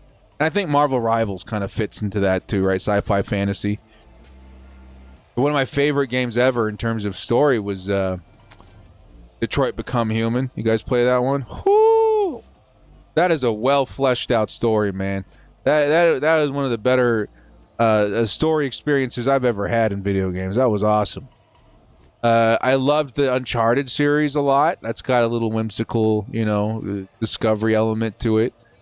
I love all the anthology games. Was it the Dark Pictures games, right? I love all of those. Those are great. Am I getting GTA 6? Oh, yeah. I've always loved the GTA story modes. I never really got into the online stuff, but I've played the stories a few times over. I love GTA 5. Am I still a Caustic main? Yes, I am. Caustic. Definitely still a Caustic main. Here comes a 1st and 10 for the Patriots to try and close out this half. It's going to be a carry for Stevenson, who picks up a nice 1st down. And that'll take us to half. Chargers just trailing now 17-21. Not too bad considering the tough start for the defense and the 2 touchdown back-to-back lead for the Patriots. And the Chargers continue clawing their way back and hopefully pick up the lead here soon. I don't know.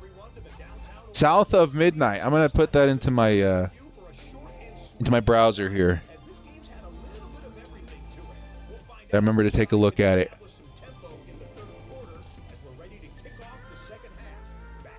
Okay. On PlayStation has a 4.7. That's pretty good. Is it a Bayou game? What am I looking at? That looks pretty fun. I'm not going to lie. It looks like a Bayou fantasy game. I can get into that. That's cool. I'm going to keep that in my browser so I remember to watch the trailer. Here comes kickoff now in the second half. Of course, the Chargers do get the football back. That was a huge touchdown too, dude. Chargers now just 4 points away, tying this thing up. Of course, you're looking for a touchdown to grab the lead. New Call of Duty coming out soon. Yeah. What Chargers game are you going to this year? You're going to the Dolphins, Bucks, and Jets game. 4-0 at Chargers games. Dude, that's awesome. Oh, nice return there by Mitchell. Down to the 26. I'm going to be going to the Broncos game. I'll be at the Broncos game, week 5 this season. It'll be my first divisional game, which I'm pretty excited about. And I've been to plenty of Chargers games, but I've always had a bit of bad luck when interacting with divisional opponent fans, especially now that, as big-headed as it sounds, we have like a YouTube channel now. I get recognized, and people want to start problems with the YouTube guy to get attention, which is unfortunate. But I figure hopefully the Broncos fans aren't as rambunctious. Oh, Marion Hampton tries to find a hole, doesn't find one at 2nd and 11. Washington to be at the Hawks game in Seattle. Nice. That's going to be a tough one, dude. If the Chargers can win that one, I mean, the whole season's ahead of them, right? But that's a tough one. I'll be rooting for at least a good experience. I hope we win.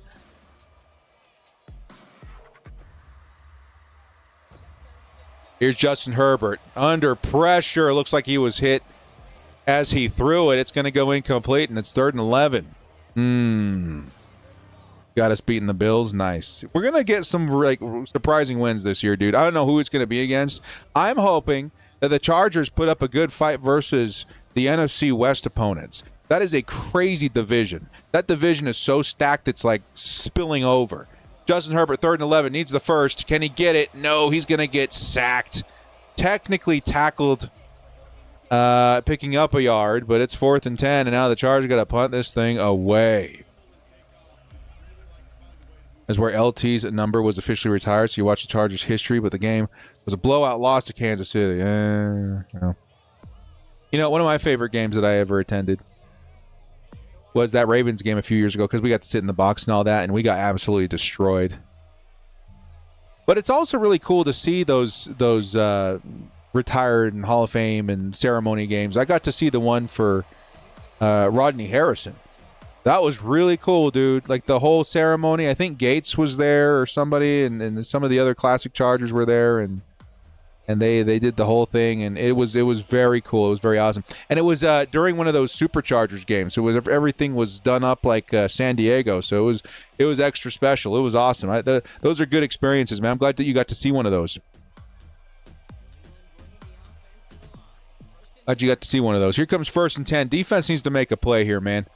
Chargers have clawed their way back into this game, and now they got to help put this thing away. It's going to be a gain of 1 from Ramondre Stevenson, 29-yard line. Put us after this week. Next episode starts week 14. Wild. We're only going to have 2 more episodes after this week. That's crazy. Here's Drake May. Ooh, incomplete. Hit him in the hands. Was Hunter Henry, and now it's 3rd and 9. Chargers defense is as good of an opportunity as you have seen all week long. Let's get off the field and get the offense an opportunity to come up here and grab the lead for the first time this game. Dude, yeah, Will Fork, Seymour. Yeah, it was Richard Seymour, yeah. That Patriots defense was pretty good. Drake May over the middle. And, luckily A.J. Brown dropped it. Gets hit as he caught it. And it's a 4th and 9 now. The Chargers defense finally getting off the field, giving the offense an opportunity to grab the lead now. Let's go, dude. Needed it. Nice stop by the defense. They side Suomelo and Jenkins. I know, dude. I don't know if we get away with one of the better lines this year or even above average lines, I'll consider it a win for Joe Ortiz, but I still don't understand why we did not go after better quality guards when there was absolutely the money to do so. But, Mike McDaniel did the same exact thing in Miami, and they looked pretty dang good, so hopefully he knows what he's doing here at that same situation and strategy. Who knows? Here comes 1st and 10. It's Herbert. It's a handoff. It's Amarian Hampton who fights for the first down. He'll be short a yard, but a nice pickup of 9. Wonder how many people can name 3 receivers in any of the Patriots Super Bowl winning teams without Googling it. Well, there's Wes Welker, who was once a Charger, right? There's Julian Edelman, who, if I remember right, was a Super Bowl MVP at one point, right? There's 2. Rob Gronkowski's got to count as a receiver, right? And for those teams, I have to count it, dude. Gronk was the guy. Do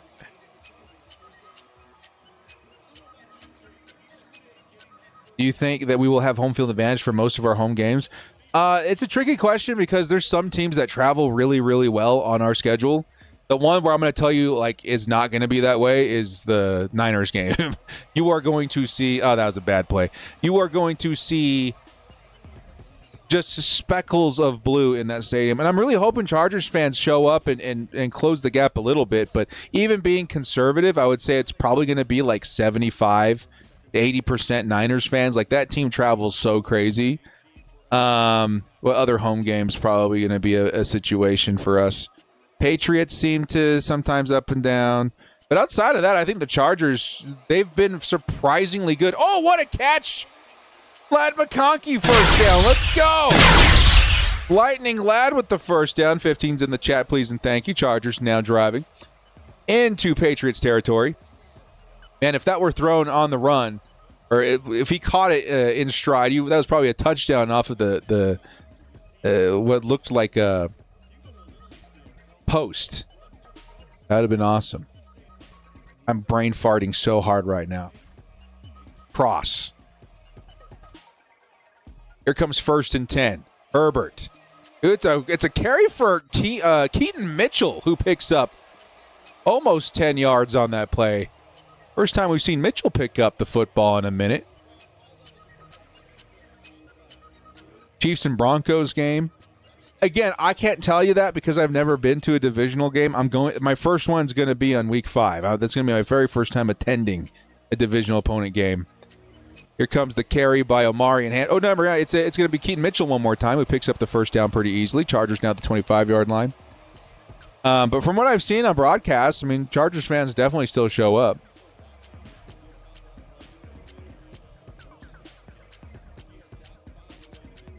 Owens, Moss, and Megatron never won a Super Bowl. Isn't that? I was just talking to my friends today about how sad I was when Megatron retired. I was like, dude, you're still so good. What are you doing? Here comes the trick play by the Chargers. Nice move. Trey Harris picks up 6. Minute 43 left in the third. Very nice. Yeah, there was Chris Hogan, Deion Branch. Randy Moss was on the Patriots at one point, too. Oh, yeah. Danny Amendola. It's crazy. They're a bunch of easy-to-forget receivers, though. That's the point, right? Because that's absolutely true. 3rd and 3 coming up now. Mike got in right away. Can't wait to draft Amari in fantasy. Yeah, dude.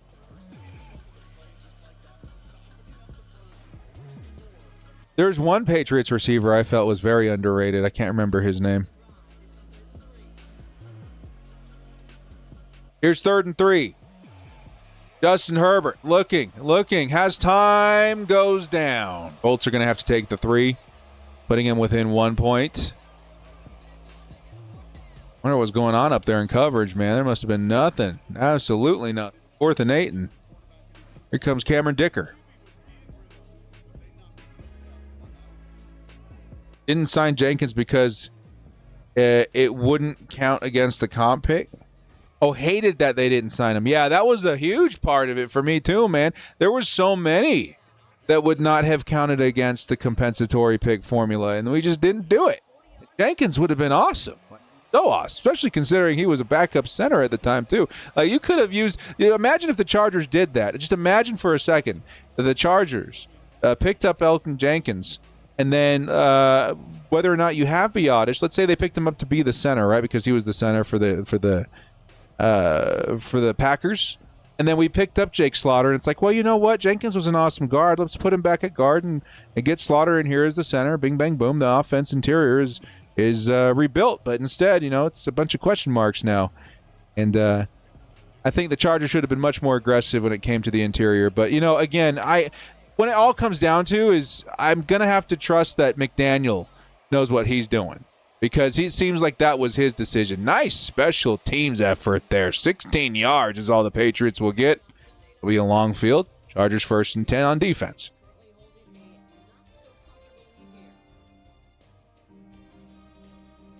Did I see your question? What actually happened to Pregnon? Remembered we all wanted to pick him up and he just kept falling. Yeah, where did he end up going? Did he go to the Bengals or something?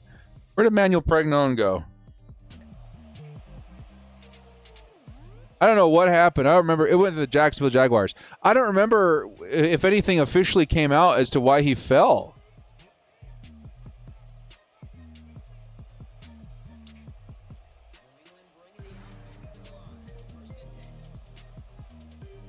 Yeah, that's crazy. Enlighten me if anybody's got an answer to that. Here comes a carry nicely picked up by the nickel, cleaned up by Jackson. It'll be 2nd and 10. Everyone says it was injury concern. Still, Pregnon is so good. I mean, for him to fall that far had to have been more, right? It was the 3rd round that he finally got picked up. Yeah, that's crazy. Pregnon, he was supposed to be a 1st rounder. Here comes an over-the-middle catch. It's Romeo Doubs, a.k.a. Megatron, who looked insane in his touchdown grab. It'll be 3rd and 3 now for the Patriots with 7 minutes left in the fourth quarter. Chargers defense, again, they have the opportunity here to really, really make a big impact play if they were to get off the field here, man. This is pretty big. Can the Chargers defense make something happen? Here's Drake May looking. He's going to take off with it, throws on the run. Hits his man, and it's incomplete. Dude, that was huge. I thought that Drake May was about to take off for the first down on the ground. Instead, he throws it. And it's an accurate ball, but the Chargers defense makes a play to jar it loose, and it's a 4th and 3 now. That was a big play by the Chargers defense. Very lucky Drake May didn't run for it.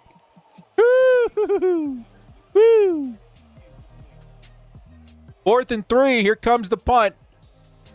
And it's fair caught inside the 35. Chargers starting at the 34-yard line. And here we go. An opportunity to take the lead late.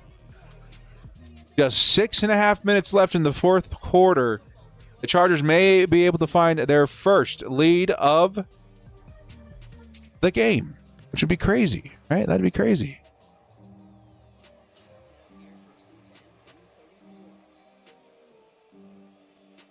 Here comes 1st and 10. It's a trick play. Play action. Ooh, shuffle pass to Marion Hampton, who contorts his body forward somehow, picking up 6 yards. Solid 6 yards there again. I mean, a field goal wins it, but you got to imagine the Patriots are going to have some time to retaliate. So, touchdown. And I dare say a 2-point conversion may be necessary here.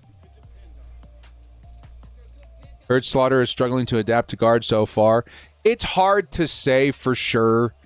Of course, there could be absolute legitimacy to that. Another play-action pass over the middle. Wow, Justin Herbert hits Ladd McConkey. First down. But offensive line's really hard to gauge until they get the pads on. Is that fair to say? You know, maybe there's some technique issues. And, of course, the only thing we really have to go off of was the pro day stuff. Or not the pro day stuff, the Senior Bowl stuff. And that did not look good. So, yeah, there could be some concern. But I think that I'm going to wait to really develop an opinion on that until the pads come on. And if it's still bad, then it's like, ah, crap. Here comes the pass underneath to the fullback. Alec Ingold able to pick up a handful there. It's going to be 2nd and 1 now from the 33. Chargers in position to take the lead now for certain, but you're looking for a touchdown here. I don't think 3 points gets it done. You're going to have to go get that touchdown, dude. Let's do it.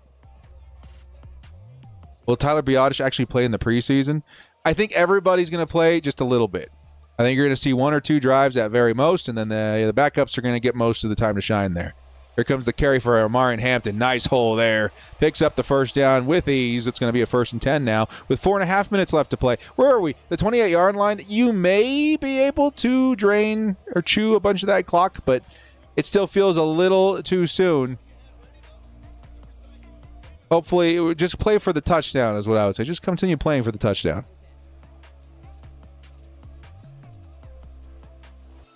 Here's the play. Justin Herbert, play action, finds his fullback, who somehow is able to get away and pick up 4 yards. That went from a negative play to a pickup of 4 with a missed tackle by the Patriots.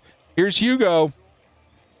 This is all I could find. Pregnon fell to the 3rd round of the NFL draft because of the lack of positional versatility, limited lateral quickness, and older age as a 25-year-old rookie. Interesting. I thought he was faster than people gave him credit for, but, you know, it's the draft. People have crazy insider information that we don't have, and got to trust that old Ortiz knows what he's doing. By the way, incredible catch there by our guy Trey Harris, putting us in 10 yards of striking distance here to the end zone. It's 1st and 10 technically still, with like a couple of inches for a first down if we were to get it. Here's 1st and 10. It's Marion Hampton. Had a bit of a gap there, but oh man, not quite able to get away from the reach tackle. It'll be 2nd and 8. And an injury timeout now for the Patriots. Have a man number 4 who's walking gingerly off the field. That's going to be... Have the Patriots roster up.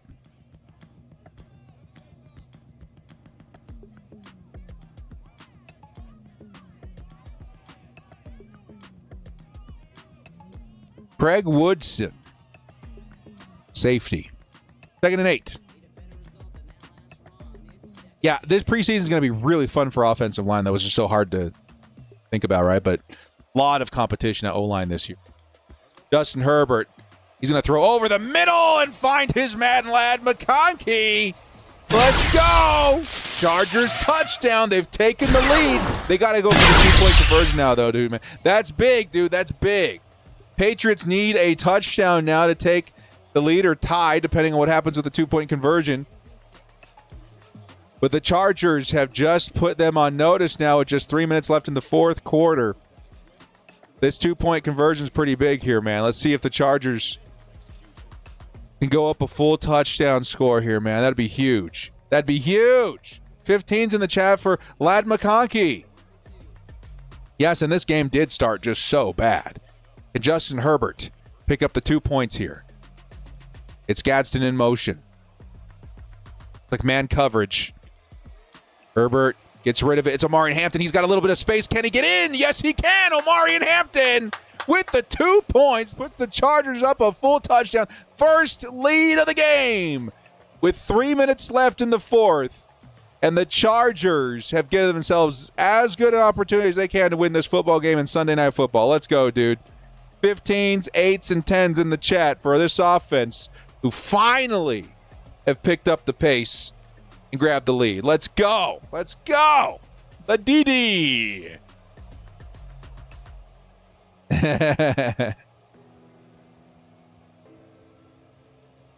World's going to be placed in injury reserve. Yeah, he's going to be so good when he comes back too, dude. It's going to be insane, the whole battle. The whole battle for backup tackle, swing tackle, backup guard even. It's going to be nuts with how many people we got out there. Now the Chargers, trying to protect a full touchdown lead of 28-21, are going to kick it back to the Patriots, who have 3 minutes and 4 seconds to retaliate. Can the Chargers close this thing out on defense, which would be fantastic?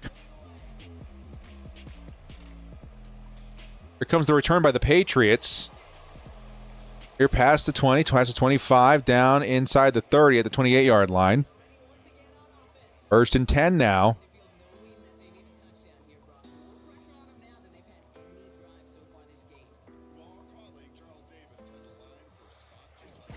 With 3 minutes and 1 second remaining on the clock.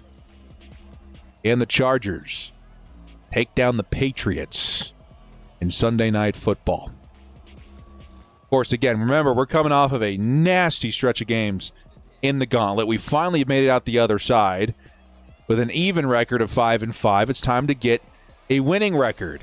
That's not the way to start it. Luckily, Derwin James able to catch him from behind, but Ramondre Stevenson picks up a big gain of about 15. Patriots need a touchdown to tie it. Can't let too many big plays like that away. Chargers versus the New England Patriots. Going to be a 1st and 10 now. Drake May has some time, looking over the middle and batted away. Dante Jackson. Luckily that wasn't intercepted. Jackson is a ball hawk in this league. It's going to fall to the turf. 2nd and 10 now, with 20 seconds left until the 2-minute warning. Possible that Logan Taylor could be the next Trey Smith. Again, all that's kind of a far stretch, but yeah, nothing's impossible. You know what I mean? We don't know what's going on with them anyway. And a lot of these great guards that you've seen throughout the history of the league were mid to late round picks, which is pretty insane, right? Of course, you do see them often enough in the first 3 rounds, but you also see a good amount of them from the middle to late rounds too, which just goes to show anything can happen. Anything's possible. 3rd and 11, by the way. Big play by the defense. Can we make it happen? Drake May over the middle finds Romeo Doubs, a.k.a. Megatron, who's able to come down through contact and double coverage. It'll be 1st and 10 now at the 2-minute warning. Like he caught it at the 35-yard line of the Chargers.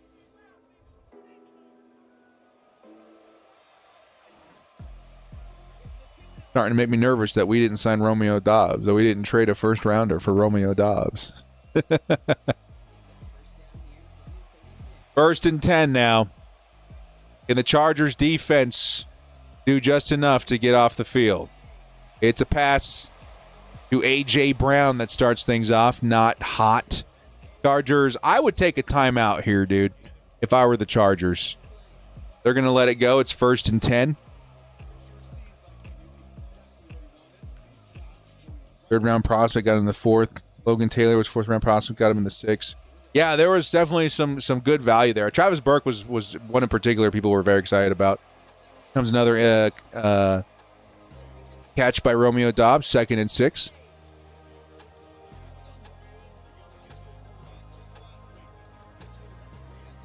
Minute 20 left in this game. The Patriots are threatening now from the 12-yard line. Here we are at the red zone. Toughest part of the field to score. Can the Chargers do just enough? Come on, dude. It's May who's going to step up, hit as he threw it. It's a 3rd and 6 now. Nicely done. I think it was Tierre Tart who got in there and disrupted the throw. 3rd and 6 now. Of course, 4th down territory, so we're not out of the woods yet.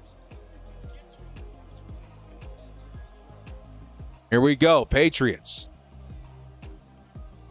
It's May, steps back, fires to the sideline. He's got the 1st down. It's out of bounds, too, so the clock stops at a minute 4 with 4 yards to score for the Patriots. Getting sweaty out here, dude. It's getting sweaty. Chargers got all 3 timeouts.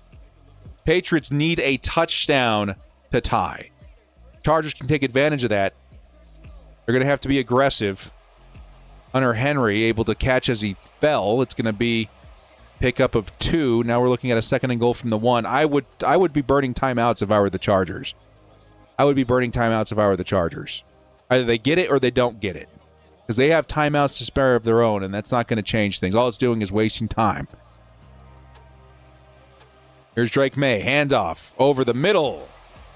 Mondre Stevenson with the touchdown, and that's going to tie this football game up. Chargers with 3 timeouts and a handful of seconds to try and get this lead to keep us from overtime. Going to have an opportunity to give it once again to Cameron Dicker.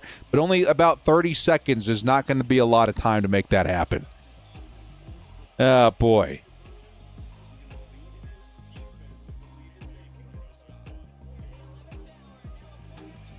Hey.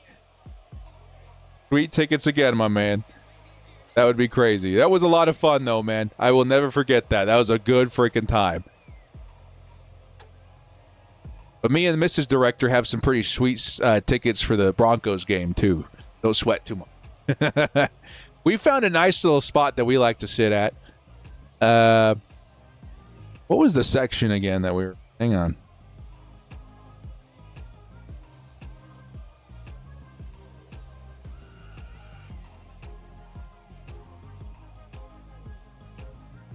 I don't even have it downloaded anymore. But it's like, it's not in the middle, but it's like, it's usually closer to one of the end zones. But it's down close enough to see everything. It's fun. It's a good time.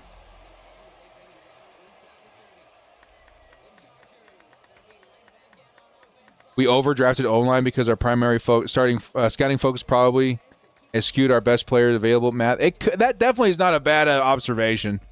Yeah. Simple hands. Hey, good to see you, dude.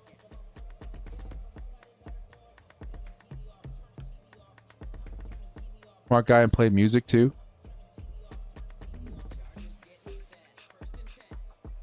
Not quite sure. 35 seconds. Can the Chargers get in field goal range? We're starting at the 28. It's going to be a carry by Omari and Hampton to start things off. Some good effort there. It's going to be a gain of nothing. I mean, it's smart to start things off with a run, trying to catch him off guard, but why are the Chargers not burning timeouts right now? I really don't understand the clock management of this game. You had every opportunity in the world to go pick up a field goal opportunity, and instead they're just going to go to overtime. Even if they do pick up a 1st down here, there's not enough time to do anything with it. Yeah, they're going to go. I hate that. I hate that so much. Holy crap. We're going to OT. Here we go. Man. Boo. Boo, Wendy Testaburger. Boo.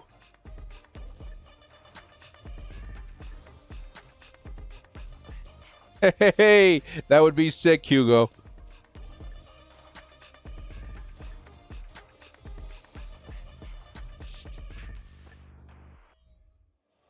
Well, here we go. Overtime.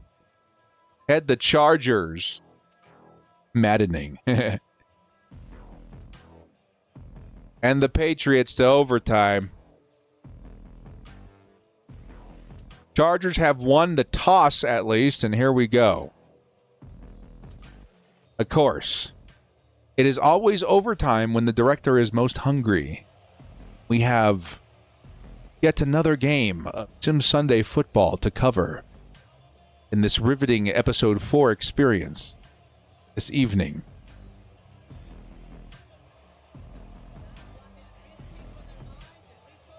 Here we go, Chargers offense. Let's put this one away early, boys. I want to see a go route touchdown to Ladd McConkey. Please and thank you. Nice return by the rookie, by the way. 32 yards for Brennan Thompson. Here come the Chargers offense in overtime. This is big, dude. Yeah, this is big.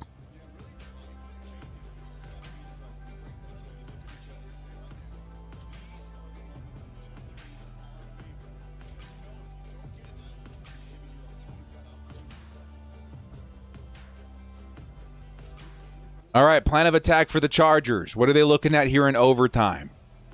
Do we see a handoff here for Amari and Hampton? In motions, David Njoku. It's Hampton with the football. Nice space up the middle. Hampton still fighting. Picks up 7 yards on his first carry of overtime.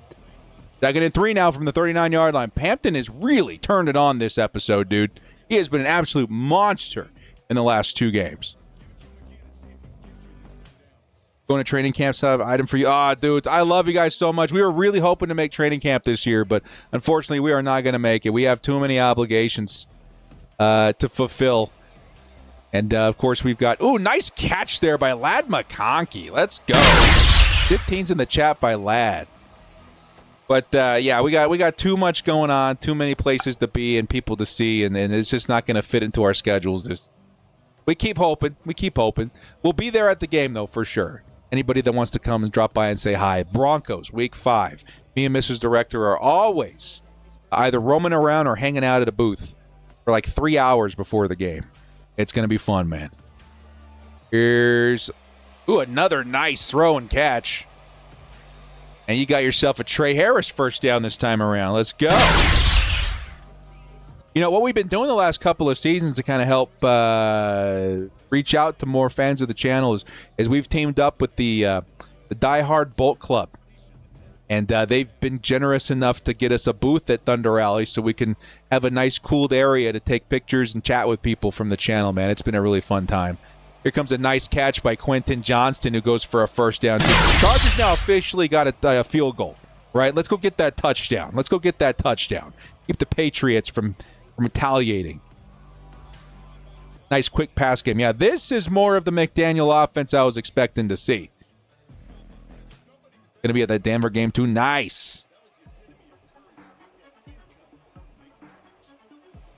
Here's 1st and 10. Herbert, another quick pass. This time it's dropped. I thought it was going to Hampton underneath, but it is going for Harris at the sticks. It'll be 2nd and 10.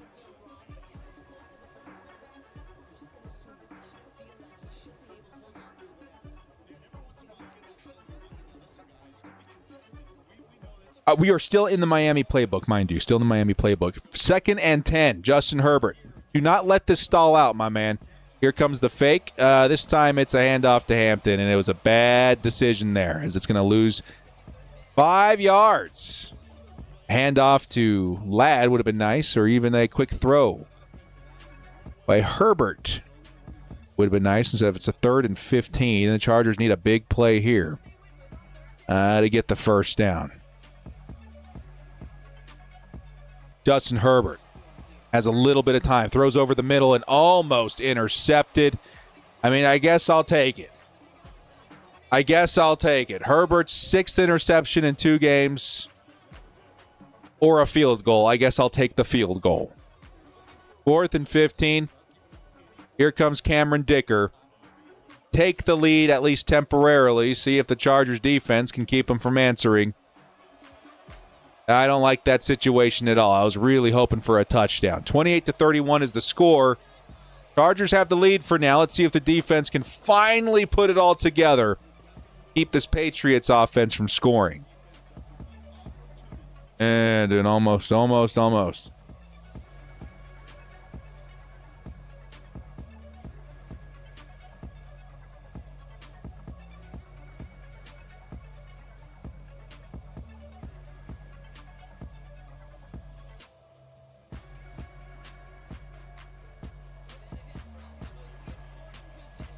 Here comes the kickoff. Let's start off with a nice special teams play here, man. Keep them inside the 25. Well, just outside the 25. It could have been worse. 1st and 10. Here we go.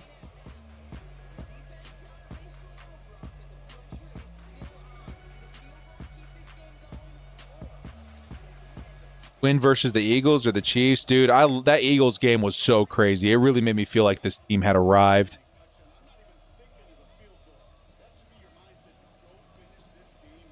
Oh, yeah, man. Hit me up. Hit me up for sure. Eagles, yeah. It was crazy. 1st and 10. It's Stevenson. Over the middle. Falls forward for 4 yards. It'll be 2nd and 6. Chargers defense trying to find it within themselves to make a big play and keep the Patriots from field goal range, man. Hashtag let director eat. Needs to be a thing at some point. And we still got to play the Bucs, mind you. Here's Drake May. Quick pass and completely obliterated by Cam Hart is A.J. Brown. 3rd and 5. Come on, defense. Come on. Of course, 4th down territory. Big ask, but there's an opportunity. There's an opportunity. Come on, dude. Come on. Here's Drake May looking. He's going to float one over the sideline. What a freaking catch by Hunter Henry, a.k.a. Megatron. Dang, dude. Couple of Megatrons on this offense this week. Now at the 38-yard line, Chargers need a sack. You need a sack. We haven't had a sack in 2 games. Can we get a sack, please? Now in field goal range, the Chargers need to try and push them backwards a little bit. Here's Drake May. Fires over the middle. Picks up a couple of yards. Not looking good. Not looking good. Sounds good, Hugo. Sure, it was good meeting you too, my man. Here's 2nd and 7. Come on, defense. Looks like a run, maybe? No, it's a pass. It's over the middle, and it's incomplete. 3rd and 7. Patriots are close to tying this thing up. Chargers have an opportunity here to make sure it's not a touchdown, which is equally as important. But man, we need a very minimum. We need a stop here, dude. You need a stop here.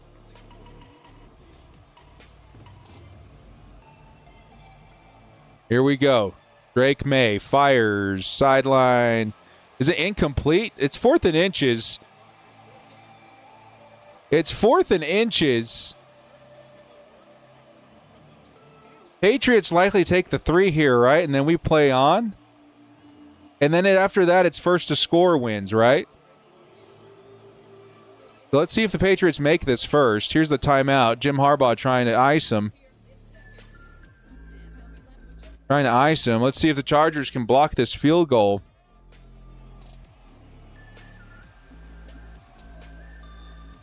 After this, it's first to score to win, right? It's and with 1:36 left, I don't know how Madden does it. They're going to put us into a double overtime. They're going to be a tie. See, 4th and inches. Here comes the kick. It's up. It's in slow motion. It is good. Chargers, Patriots tied at 31 apiece. Chargers with a minute and change and a timeout have time to answer. I think it's first to score wins. Come on, dude. This is insane, man. This game's gone on forever. This is insane. In the regular season, it's a tie. That's right. It's in the postseason that it goes to double overtime.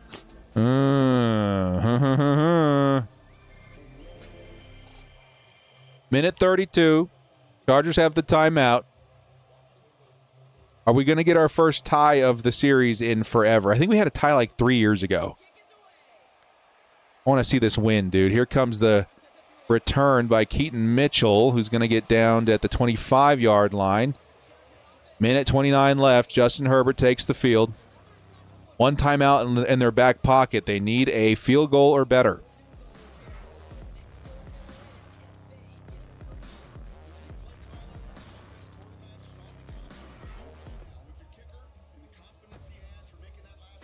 They need a field goal or better.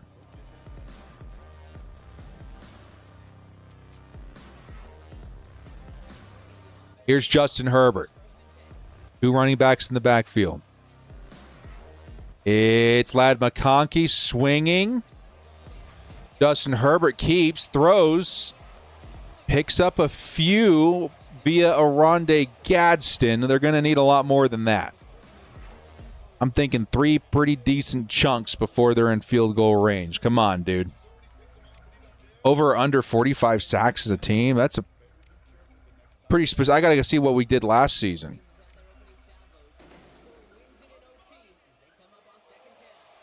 Justin Herbert fires over the middle. Oh, Quentin Johnston somehow comes down with it, and we're at the 39-yard line. The Chargers have not burned that timeout yet. Chargers recorded 45 total team sacks, and we were really good last season, man. I'm not going to lie. Especially after we added Owe. I'm going to say slightly over because of O'Leary and his intent to blitz more. Here comes Justin Herbert.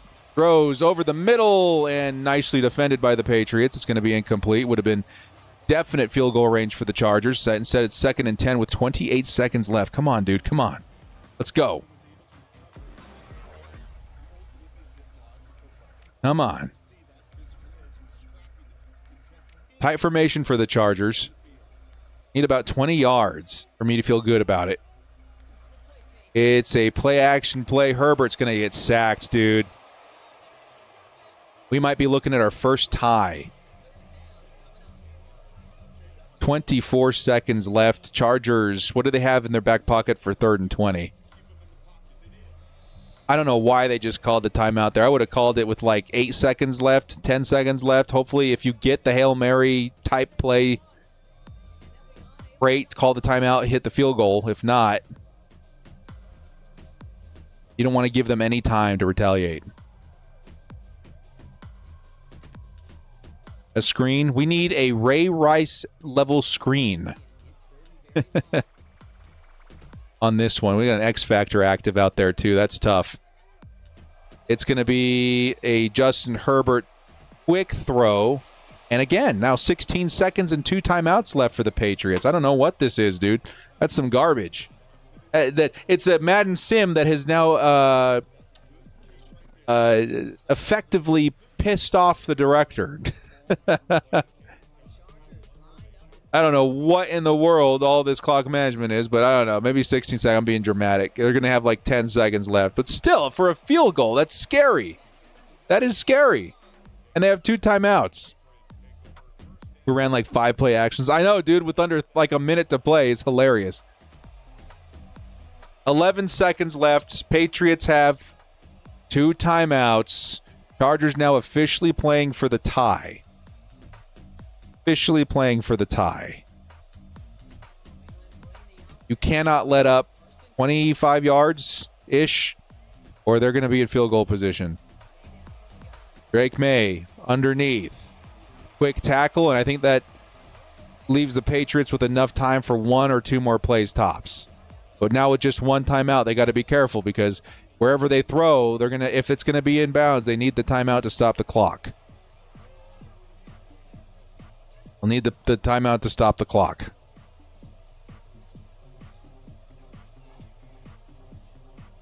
Here we go, 31-31. Chargers playing for the tie. It's 2nd and 8. Drake May throws to the outside. And they're going to stop the clock with 2 seconds left. The 34-yard line. So this is officially Hail Mary situation for the Patriots. So all the Chargers need to do is not draw a PI. And they will tie this football game, which is such a shame. 3rd and 3. Drake May. Is he going to wind up for the big throw? He's going to go for it on the ground. and tackled on the ground. That's going to take us to the end of overtime. It's second overtime. I think maybe it's second overtime. I don't know, dude. Is it tie? I don't know. It put more time on the clock. Again, Madden sometimes does things different.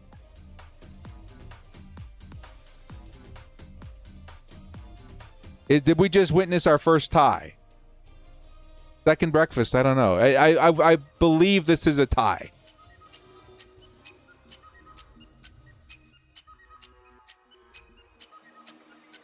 I mean, he's in the huddle. Second overtime. All right. I don't even know how this is going to work, dude.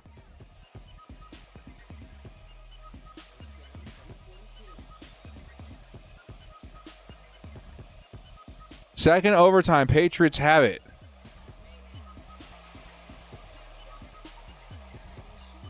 It'll be 2nd and 3. This is crazy, dude. What are we witnessing? So if they score, they win. I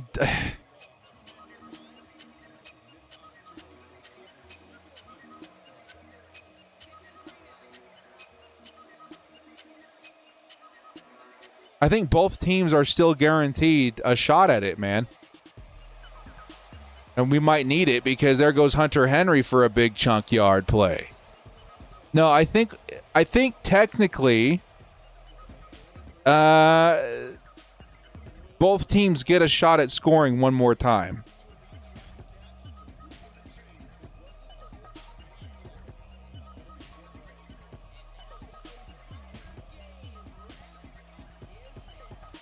Here comes the field goal for the Patriots. Does that mean they win in this version of it? Because I think in real life, they still both get an opportunity.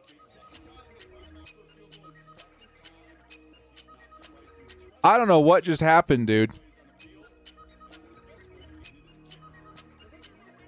In real life, there's not supposed to be more time on the clock. So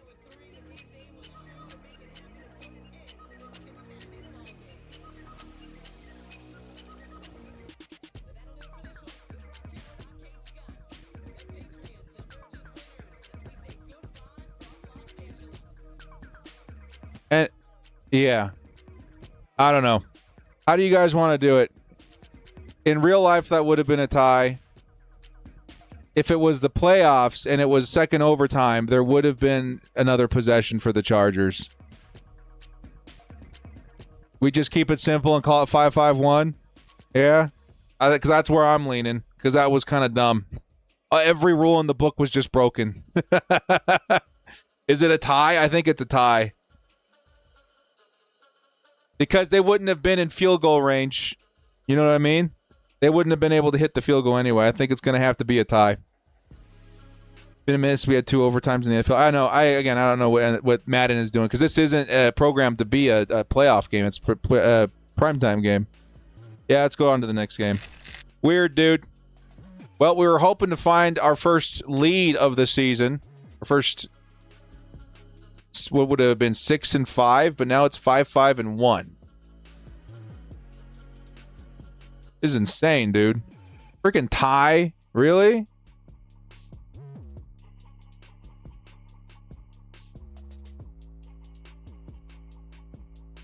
Now we're on to the Bucs, and this is a away game. Bucs are a good team, too.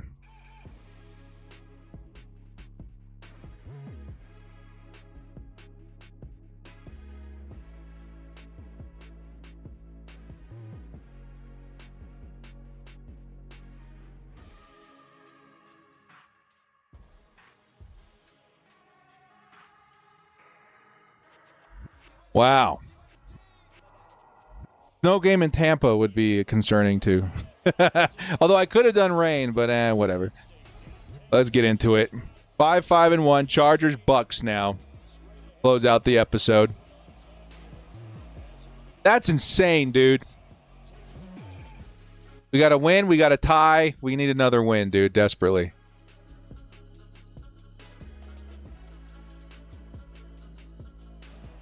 Here we go. Chargers, Buccaneers, last game of the night. The rain game was fun. That was fun. With the Bills, that was a good time. No Mike Evans to defend anymore. That's true. Here come the Chargers. First time the Chargers in a while, or first team on offense. Here we go. Chargers will take the field offensively to start this one. They're going to start at the 27-yard line. Justin Herbert in the offense. Yeah, they start things off here. 1st and 10. It's a run, no play action. Justin Herbert over the middle, throws his interception. Obligatory Justin Herbert, first interception of the game, interception pick. Pick interception, now Bucks at the 35-yard line, interception pick. Bucky Irving with the football now, 2 yards. That's insane, dude. Yeah, I cannot believe it, man. That's 6 or 7 interceptions in the last few games. That's crazy. And I'm pretty sure that I turned down the slider for interceptions as a whole. And even if I didn't, like, we haven't logged an interception, but we've thrown 7. Why? Where's the logic here? We playing the Legion of Boom over and over and over? Crazy. 7-12 on the clock, and the Buccaneers are looking at 3rd and 8. Chargers blitzing. It'll be... Oh, intercept! We were just complaining, and we complained hard enough. We're going to get the football back. Let's go! That's R.J. Mickens. The first time I've hit this button in a while. R.J. Mickens gets the football back, and now it's like it never happened. Let's go. 27's in the chat, please. Thank you. And now we're going to appropriately run the football like we should have. It's going to be a 9-yard pickup, too, by Omari and Hampton. 2nd and 1. Pick right back. Thank God, dude. Thank freaking God. Clemson captain. Yeah, dude, I loved R.J. Mickens in the draft. Or throughout the draft process. I was so happy we got him. In the 6th round, too, right? It was late. Very cool. Here comes another carry by Hampton, who picks up the 1st down. We were so lucky that we got that pick back. What's on the menu tonight, Mrs. Director? Eddie's hungry. That is something I forgot about these streams. They'll be like 3 to 4 hours each, and by the end of it, I'm like, ugh! 1st and 10. Justin Herbert throws over the middle. Nicely done. It's a catch by Trey Harris and a 1st down Chargers. 47-yard line and a fresh set of downs comes the Bolts.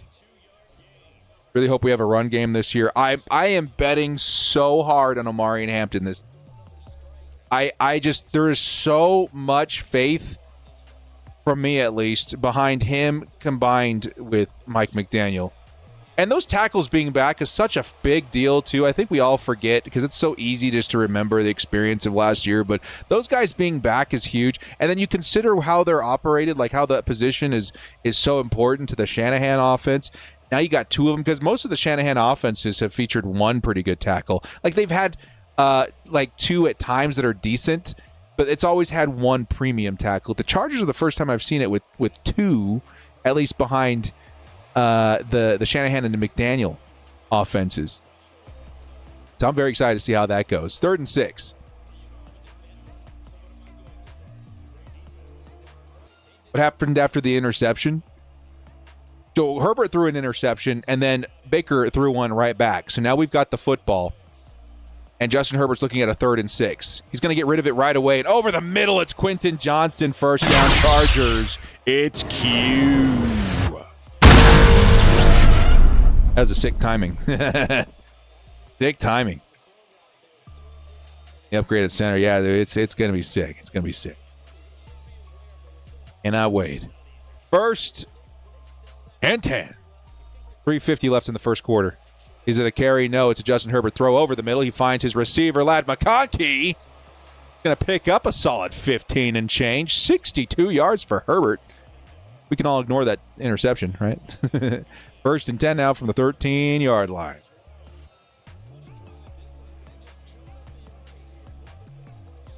Ladidi McConkey. Chargers now looking at I form. Let's run the football, dude. I'm hungry to run the football. No, it's a pass, though. It's Amari Hampton anyway, and he's going to jump in for the Chargers touchdown. Let's go! Amarian, finds a way. It's Big O with the touchdown, and the Chargers somehow, who first play of the game was an interception, or the first team with a touchdown, with still 3 minutes left in the first quarter. Let's go, dude. Let's go. Guys, my hair looks awesome today. What did I do? I got like this Wolverine thing going on or something. I got to remember that, man. Damn, I'm a handsome feller today. Should be out in the town. I should be walking around sharing this with what is happening. What did I do? I wish I could rewind and go back and see what the hair regimen was for today. Yeah, I'll take it. I'll freaking take it, man. Here come the Chargers, though, kicking this thing away. And the return by the Buccaneers. Chargers special teams gets the stop just outside of the 25-yard line. They're going to start now 1st and 10 at the 26. Yeah, a little Wolverine, right? That's pretty cool. I like it. Where's my glasses at? They needed a charge. Do you guys know that the glasses I wear on stream are Meta glasses? Did you guys know that? Did anybody raise your hand if you knew what those were? I wear them a lot of the times when I'm recording so I can listen to music. I can listen to music and sometimes notes and notifications and stuff. Without having my phone.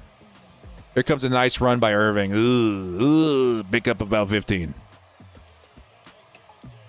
Pick up of about 15.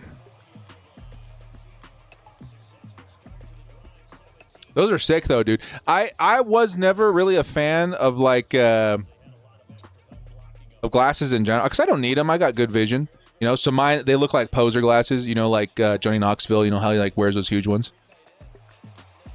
But, man, I got so used to the... Ooh, nice sack. Finally a good sack. Here goes Denzel Perryman with a sack. First sack of the game. 2nd and 16 now, or 17 now, for the Buccaneers. 9's in the chat for our guy, Denzel... Or excuse me, 6 in the chat for our guy, Denzel Perryman. I got so used to having those things on my face where anytime I had a question or anytime I was going somewhere or music or whatever, it's like I'm living to my own soundtrack without wearing earbuds. And me and earbuds have a weird relationship. And I really like having the music without having to put anything in my ears. Here comes a third down after a nice pickup of about 8 by the Patriots. Excuse me, the Buccaneers. It'll be 3rd and 8 now.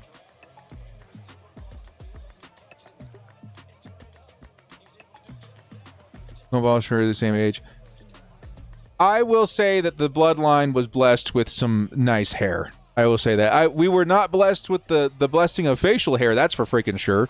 Interception! Who has it? Who's the big man? Who just picked that thing off? I was complaining about picks, and then Jamari Caldwell got an interception. Are you kidding me? Is that Caldwell's 2nd interception of the season? Didn't he pick one early in the week, like episode 1? 99's in the chat. Are you kidding me? Woo! Wow! Let's go! 99's interception by the big man puts the Chargers at the 43-yard line now. Let's do this, dude. Herbert tries to set up the screen, but there's no blockers. It'll be 3rd and 12. But still, man, crazy interception. We are so due for interceptions. And now we got 2 in the first quarter. That's probably the last play of the quarter, by the way. 3rd and 12 is going to be tough. See if the Chargers got something in the back pocket to get out of that, but that's crazy.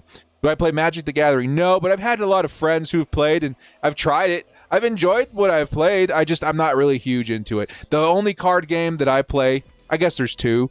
I play Yu-Gi-Oh! Sometimes, but like the old school one. I never play the new one. I play like the old video before they made the rules like ridiculous, where you can like summon Blue Eyes Ultimate Dragon on the first turn and win it. I've not played since the old school days.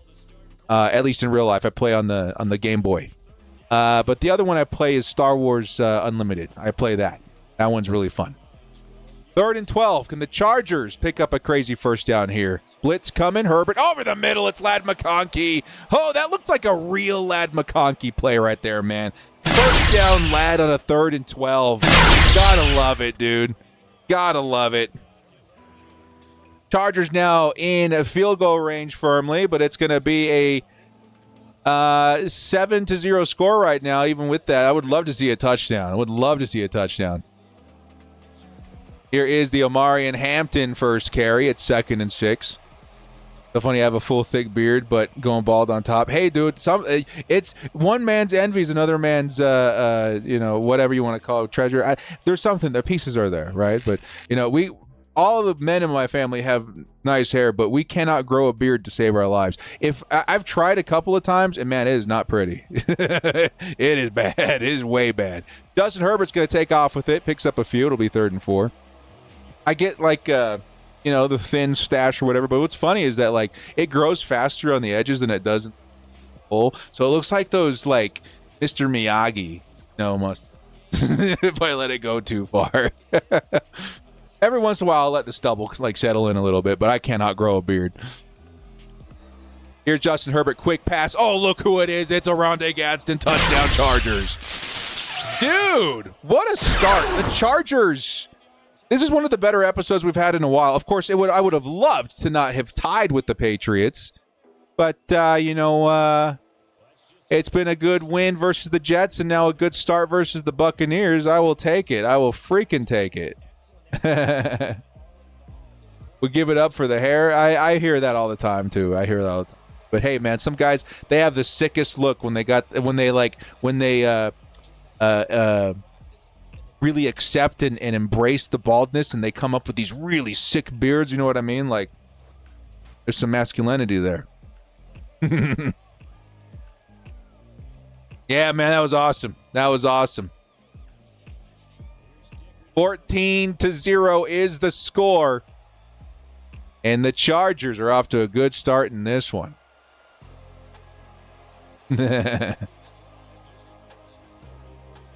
Yeah, both looking like a Viking right now at 6'5". Yeah, that's definitely Viking material right there, dude. That's the Holy Trinity right there. Tall, long locks, and the beard. That's the guy that gets cast in the MCU movies. I'm not like crazy tall, but people are always surprised at how tall. I would say how big I am in person. Because I'm definitely I'm 6'1". I wear these shoes called Hokas too because they're good for heavier guys. So that probably puts another inch on me. So I'm like 6'2", maybe 6'3" with those shoes. But I'm a heavy fella. I'm a big guy. It's almost like there's this idea of meeting director and then they get this look in their eye like they're meeting Santa. Either way, it's hype. Here comes the carry over the middle. It'll be a pickup of 2. Offense is legit scary. Yeah, it's going to be. Dude, again, I've seen it happen recently with the defense and Jesse Minter. I have so much faith that this is going to be a similar experience in offense with Mike McDaniel.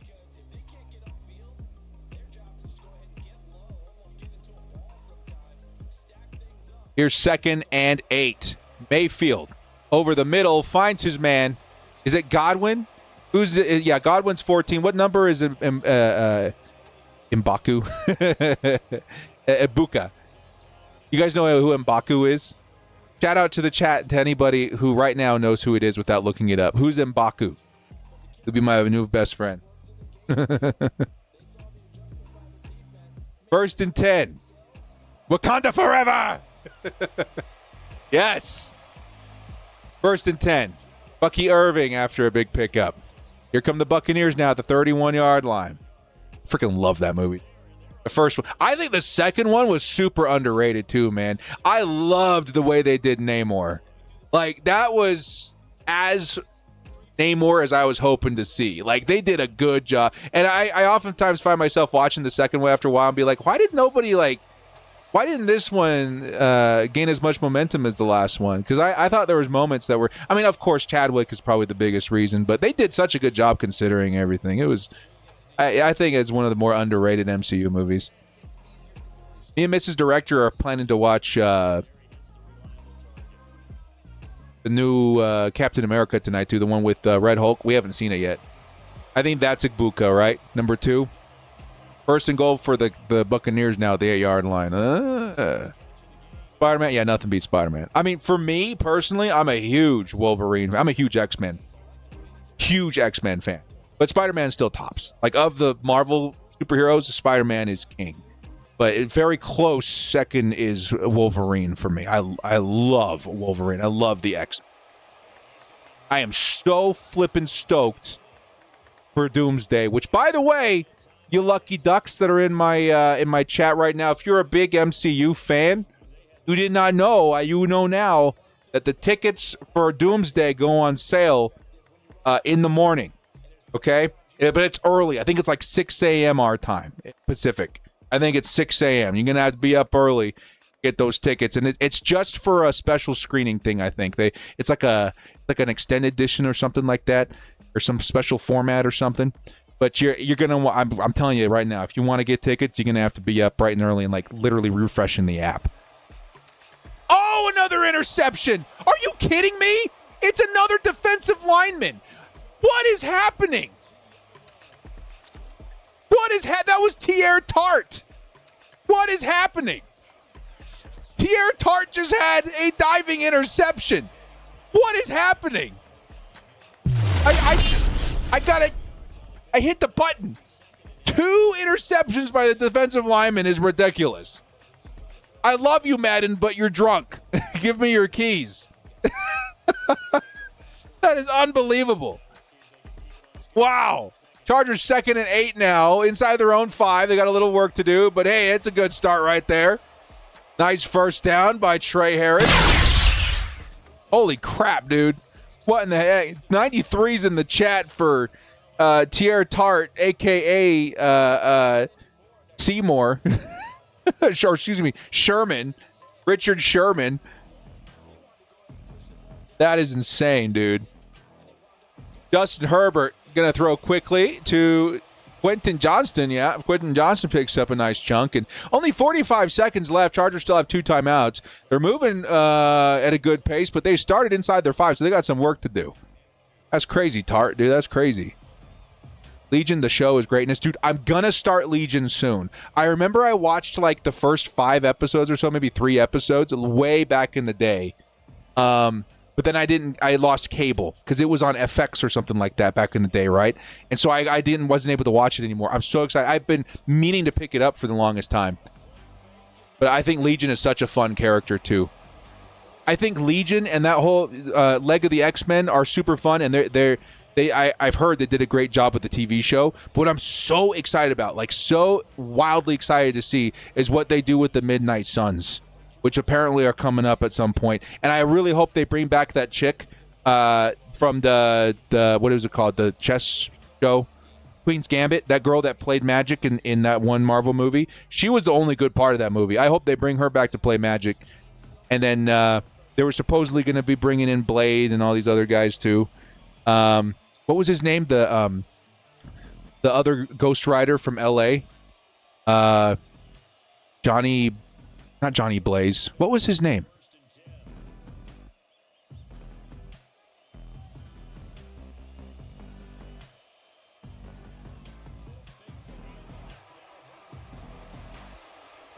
Catch and run by Lad McConkey there. Yeah, Robbie Reyes. Robbie Reyes was his name. Robbie Reyes. That Ghost Rider was super sick too. An LA-based Ghost Rider? Are you kidding me? That sounds so cool. That needs to happen at some point anyway. I know that there was a TV show or something that had him featured for a little while, but I need to see the Midnight Suns in live action. Yeah, I'm going to see Legion for sure. 2nd and 7, 15 seconds. Herbert hits the outside. Yeah, not a lot of time though. 13 seconds. Do we have any timeouts? No, it's a 3rd and 2, and we need like 15 yards, man, if not more. Blade showed up in one after seen to be never seen again. The only thing I remember seeing him in was Deadpool. But I don't remember. Maybe there was some other show I've missed so far. Here's Justin Herbert on the play action. He throws out of bounds. What are we doing, Madden? You drive me crazy. Just punt it away. Get to halftime. Oh, and internals. Oh! Maybe I missed the postseason or the post credits of the Eternals. I've seen the Eternals. Was he? Maybe I did see it. I absolutely watched that movie. I don't remember seeing Blade at the end. I thought it was Hercules or something that we saw at the end.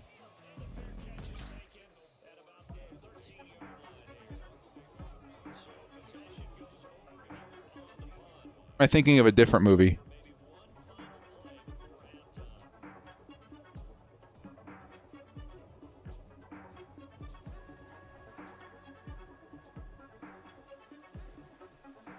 Oh, I'm watching it right now, by the way. Is that Kit Harington that finds the sword of Blade? Yeah. Keep forgetting. There's all these post-season or post-credit scenes that led to nothing that are in the back of my brain. That was Love and Thunder, yeah. Yeah, you're a big Marvel guy, aren't you, dude? I love Marvel. I'm not as huge into it as other people. My big fandom is Star Wars, but I do love Marvel, dude. I've been waiting to I've restarted X-Men 97, so I'm going to rewatch the first season before watching this. I'm hoping that by the time I'm done with the first season again, that all the episodes for season 2 will be out so I can just binge it all at once. Because I hate having to wait for TV shows, dude. Eternals was trash. I thought there were some parts of it that were pretty cool, but largely the whole movie altogether was pretty forgettable. But there were parts of it that I were like, that's awesome. I remember liking Arishem a lot. I remember reading about him when I was a kid a little bit. You got a good memory? I mean, yeah, that works too. Yeah. 1st and 15 now for the Buccaneers after that penalty. Of course, the first time forever, Chargers do not get the football at half. They got a 14-0 lead. Over under 5 sacks for Akeem Mesidor? Over. I will confidently take the over on Akeem. I actually have him right at 6, but I wouldn't be shocked if it were more because I think he's going to play a lot of his time from the interior for this team. And I think he's going to have a lot of success there. Baker Mayfield takes a lick but picks up the first down. Tough play by the quarterback there, 33-yard line. Just 2 quarters left to play in this episode. Yeah, I think Akeem Mesidor is going to pick up at least 3 sacks from the interior, and then he'll be in rotation on the outside. I think he'll see some success there. Here's 1st and 10. Handoff. Bucky Irving. Nice pickup of about 8 at the 41-yard line. Still 0 points for the Buccaneers, but they've had stretches of good plays that have put him close. Just the interceptions have been killing Baker. He has to stop throwing to our defensive line. That is so wacky, dude. Like, how is Herbert throwing so many interceptions, but the guys that are picking up our interceptions are D linemen? What is this Madden nonsense? 2nd and 2. Another carry to play action. Ooh, and it's going to be dropped. Nice play by Tony Jefferson to force that drop. He was looking for Otten. It's going to be 3rd and 2. Another nice big hit. Yep. You guys said Spider-Man earlier, too. Yeah, I'm so excited about that. Me and my buddies are going to go see it. Not opening night, but the Friday that it officially comes out. 3rd and 2. It's Bucky Irving, and he'll find the first down. I mean, he's a tough running back to take down anyway. 1st and 10 from the 48. Over or under 100 tackles for Henley? It sounds about what he would get, right? I need to see what he got last year, too.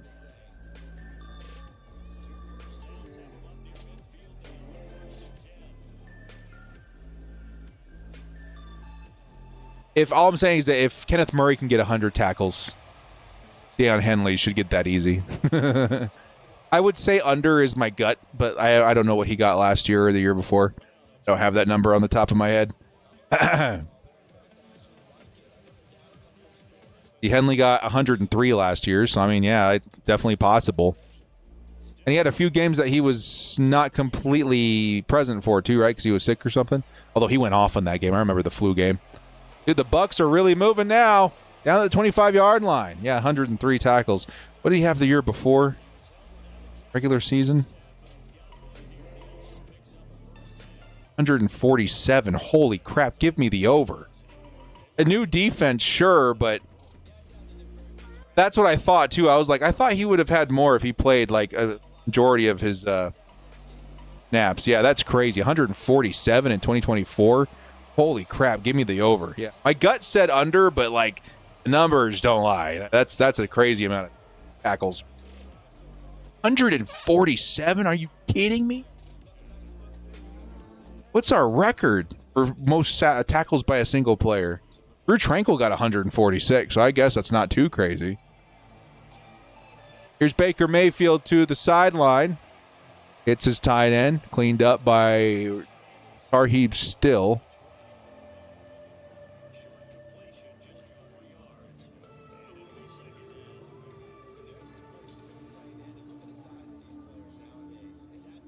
Okay, so unsurprisingly, Junior holds the most career tackles. What about season tackle?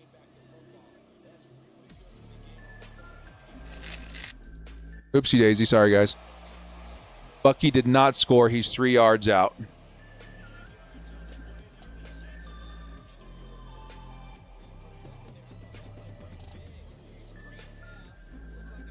So Junior Seau has the record for most tackles ever in a season for the Chargers, which again, not surprising, but at just 155. So considering that, dang, touchdown Bucks. Considering that, that's crazy that Dayon was merely like 9 tackles away from breaking the Chargers single season record held by Junior Seau. That is something to consider. That Dayon Henley is very, very good. And it also is something to say about Drew Tranquil, too. I hate to say it, but like 146 is also really shocking. I don't know. Maybe my idea of a lot of tackles is not where Kaiser White had 100.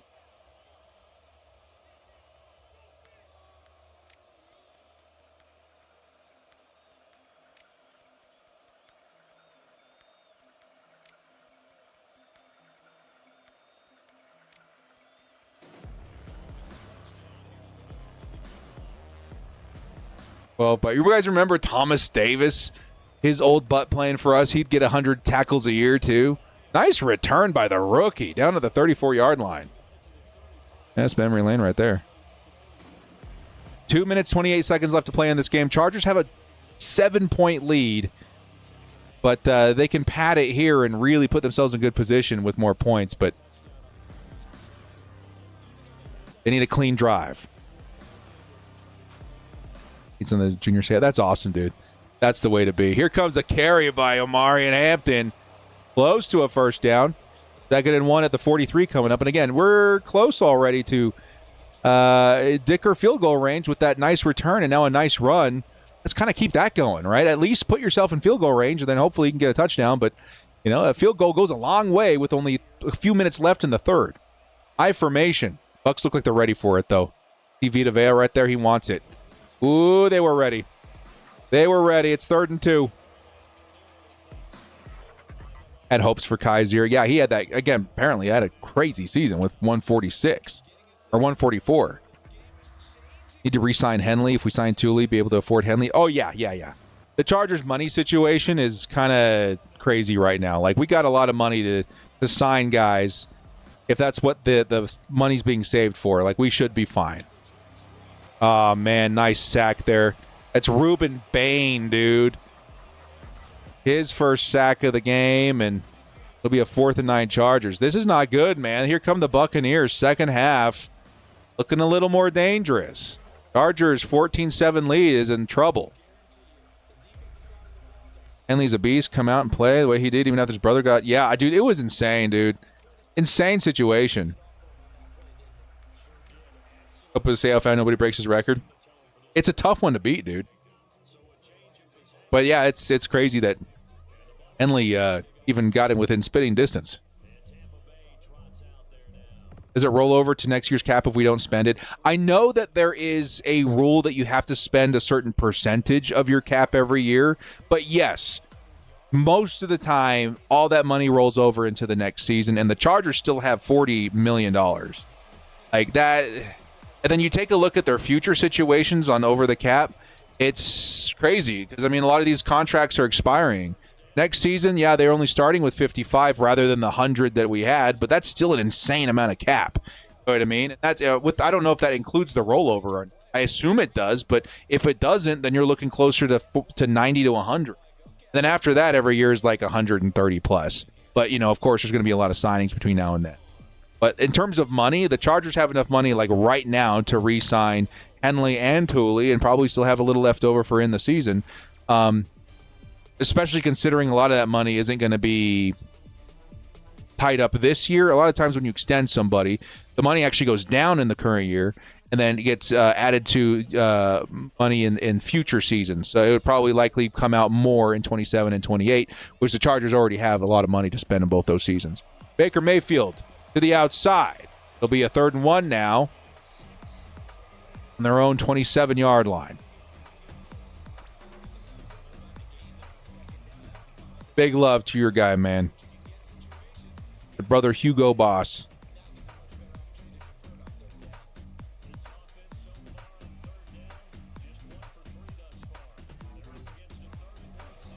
Oh, nice stop there by the Chargers. Was that a first down? Oh, it was a QB sneak. It was a QB sneak. QB sneak.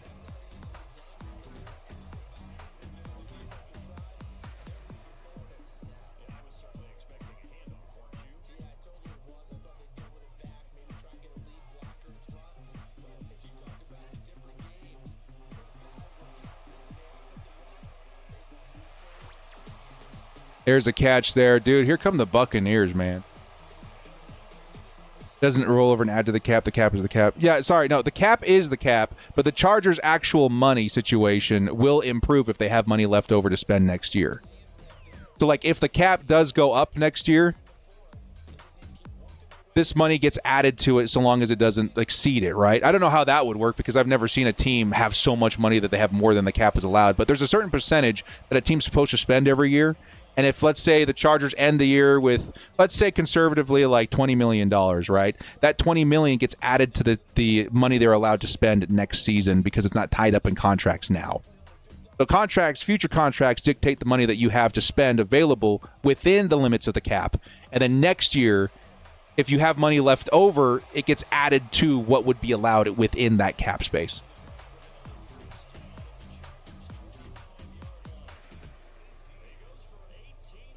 Here's 1st and 10. Buccaneers at 25 now, man. This is getting dicey. Are we going to see another tough, tight game here?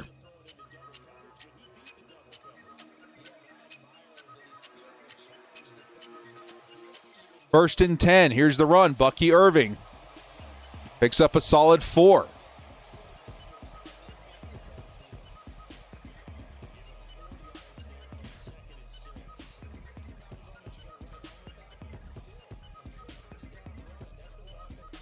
Is the Bucs game for last this week? Yes. Director needs to eat. And that will be 3 games. Yep. This will be the last one. Here's a play action. Baker Mayfield tosses it underneath. Nicely cleaned up. A tar heap still, but it's a 3rd and 4. 3rd and 4. Mecca Egbuka. He was one of my late round picks this last fantasy season, and he did really good. I was smart enough to trade him away. It's tough because we have keepers, so I was like, I should keep him, but I was like, I was weak at another position. I ended up trading him for, I think it was Trey McBride. What a touchdown, Buccaneers. Now the Chargers need a score to take the lead again. Oof.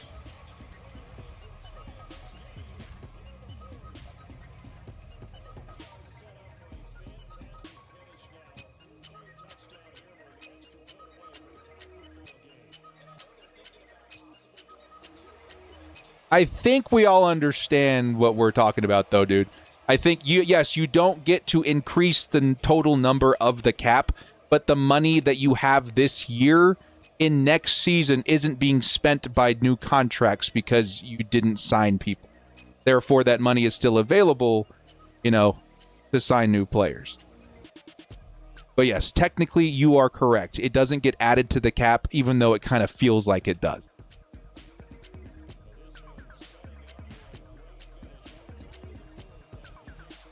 It's almost like working in negatives.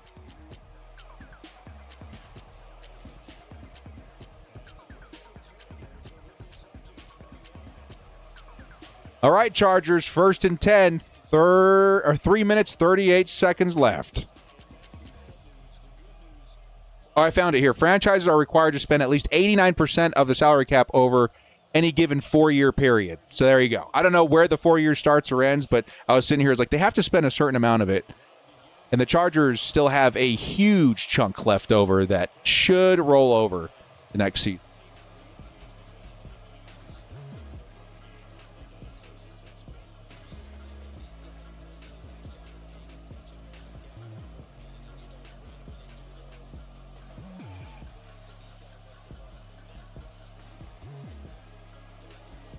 Justin Herbert.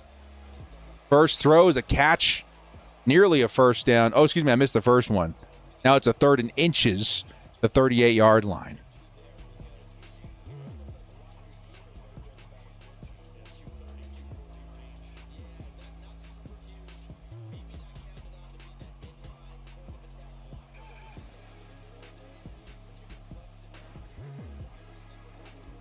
Here's the QB sneak, and Justin Herbert rolls into the first down. Rolls into the first down.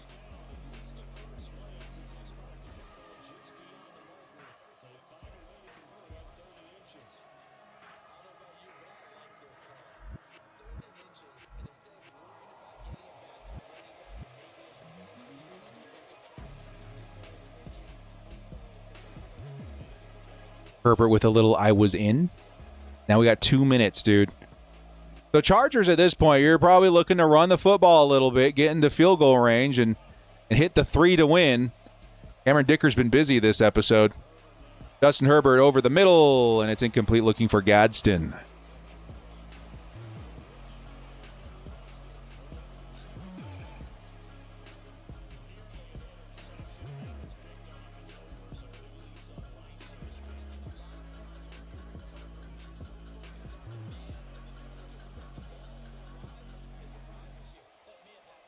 Second and 10, Herbert. Play action. Hit while he threw it, and somehow Ladd McConkey picks up the first down. That was one of the more impressive catches I've seen in the series.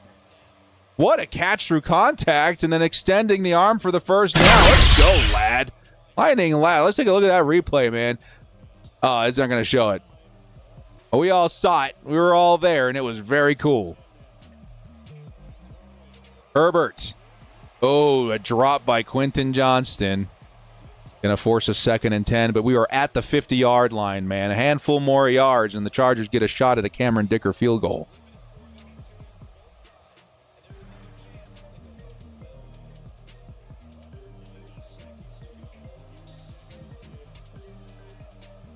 Cooley costs $30 million per year, and then Henley costs 12. We're out of money. Yes and no. It just depends on guarantees and how much money is allotted to each year in their contract.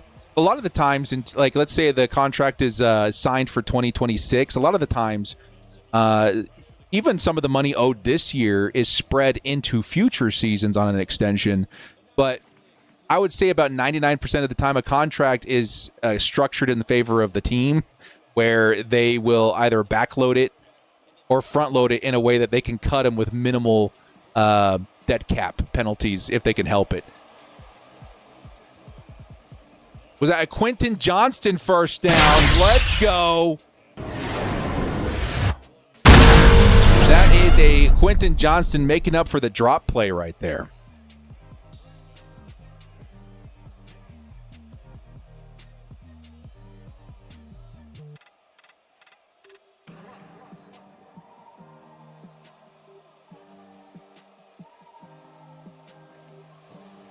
Justin Herbert throws the pick to end the game.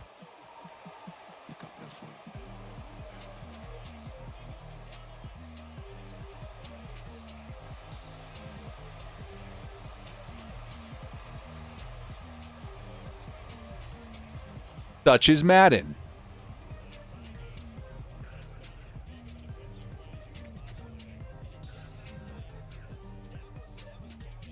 Yeah, why not? Why not make us 5-6-1 at the end of this season, man, or at the end of this episode? That's great. That's still a minute left, but holy crap, Madden. They've been putting us through the meat grinder the last 3 episodes. And mind you, that's 9 games. 9 games, y'all. That's insane.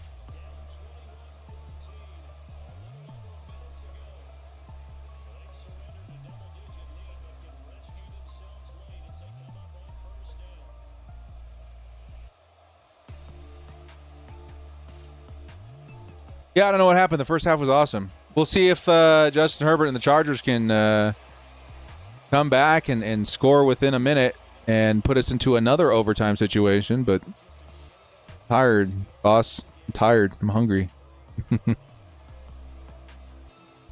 Luckily, this narrative does not fit my official predictions for the season.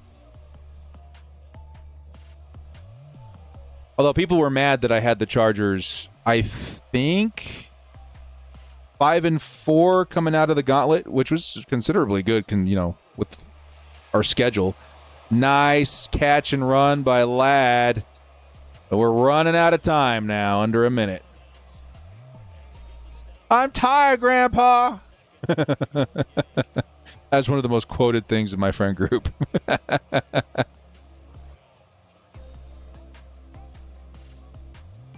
Wow. We need a touchdown to keep Director on stream just a little longer. Dang it, Chargers. Dang it. Herbert! Sideline! First down. Hurry up, offense. Let's go. Let's go. Let's keep it moving. Nice catch, Harris. We're going to hit the button for you there.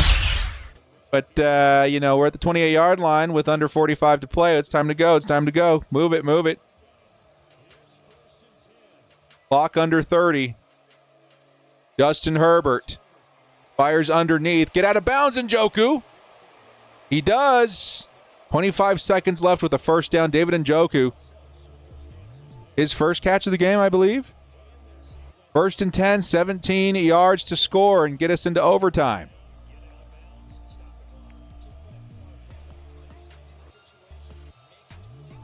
Tight formation for the Chargers. Herbert, play action, looking, fires underneath to Ladd McConkey, who's going to go nowhere. Chargers need to burn their last time out. It's going to be 2nd and 11, 18 yards to score.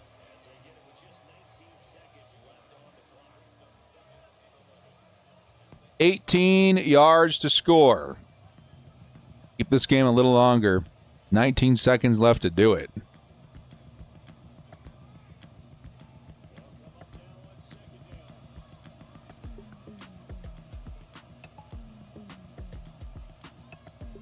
Justin Herbert needs to get rid of the football. Throws it to the sideline. Hits Quentin Johnston, who picks up the first down. Gets out of bounds, which is extremely important in this situation. Not able to hit the cone for the touchdown there, but he at least stops the clock. 14 seconds left. You're going to get 2, maybe 3 throws here. They've got to all be in the end zone. Justin throws, end zone, touchdown, Chargers. Going to overtime. Release me! Let me eat! Release me! Dormammu have come to bargain. They're going for the 2 points! This is the game! What a ballsy move. Justin's got to throw it. And he's going to take the lead. Touch the 2 points are good. They're good. They're good. Yeah. Wow. No way they just did that. They went for the win and they got it. Let's go. Ladd McConkey, you are getting the game ball this week, good sir. Are you kidding? Are you kidding? No overtime for this director. No, sir. Let's go. Here comes the return down inside the 20. 8 seconds left. You got time for a Hail Mary. Wow. Because there's no more World Cup, will you start the stream earlier next Sunday? More than likely, yeah, more than likely. Today it started so late because I wasn't home. I went to a World Cup party at my buddy's house. 1st and 10, Buccaneers. They got time for maybe a Hail Mary here. He's winding up. He's winding up. Chargers playing prevent. Here's Baker Mayfield tossing it downfield. No PI, and it's intercepted. It's R.J. Mickens again to close this one out. That's the pick, and that's the game. What a game, dude. I cannot believe we went for 2 and got it there. That was so ballsy. I loved the end of that game. I was so pissed they had Herbert throw a pick 6, dude. We got to figure something out with those picks. But yeah, that's the word there. Wowee. Did they make up for it? Touchdown, 2-point conversion. They win the game. Let's go find out who gets this football. Who's getting the game ball this week, man? Now it's time to eat. Now it is time to eat. Get out of town, dude. Wow. Player stats. Justin Herbert. Once again, 2 interceptions is not going to do it for the game ball this week. But what about rushing? Only 25 yards for Omarion Hampton. He started out hot. What happened? But receiving, 8 receptions, 92 yards. No score, but holy crap, did he keep the game alive several times this week. That is in consideration. You got a 58-yard game and a touchdown from Quentin Johnston. Oh, yeah, we did see the Omarion Hampton touchdown. I was like, I saw him somewhere out there, but still, that's probably not enough. Trey Harris had a couple of good plays. I think it's going to be Ladd, dude. It's got to be Ladd. What about defensively? Did anybody defensively really stick out? We had the 1 sack by Perryman. We had the 2 interceptions by Mickens. That's pretty interesting. We had the interception by both the tackles, which is ridiculous. What do you guys think, man? I think it's going to Ladd. You could easily say R.J. Mickens, too, for the 2 picks, even though the last one was on a Hail Mary. What do you guys think? Vote in the chat. Who do you think? Who do you think gets the game ball? I put the number of the player that you want the game ball for. You can throw Justin Herbert in there if you want. That was insane. That was awesome. Winner, chicken dinner. Yeah. Mickens too, man. Yeah, RJ with the 2 interceptions was pretty freaking huge. That was pretty freaking huge. You know what? Let's do this proper. I know. I got to go. That was fun. You guys got me for one more. We'll do a little poll. I'm going to run it for like 30 seconds and I'm going to go eat, okay? Here's the poll. 2 interceptions for R.J. Mickens or nearly 100 yards? And I guess just really big plays in general for Ladd McConkey. 92 yards, 8 receptions. What do you guys think? Game ball to R.J. or game ball to Ladd McConkey? Let me know so I can get out of here.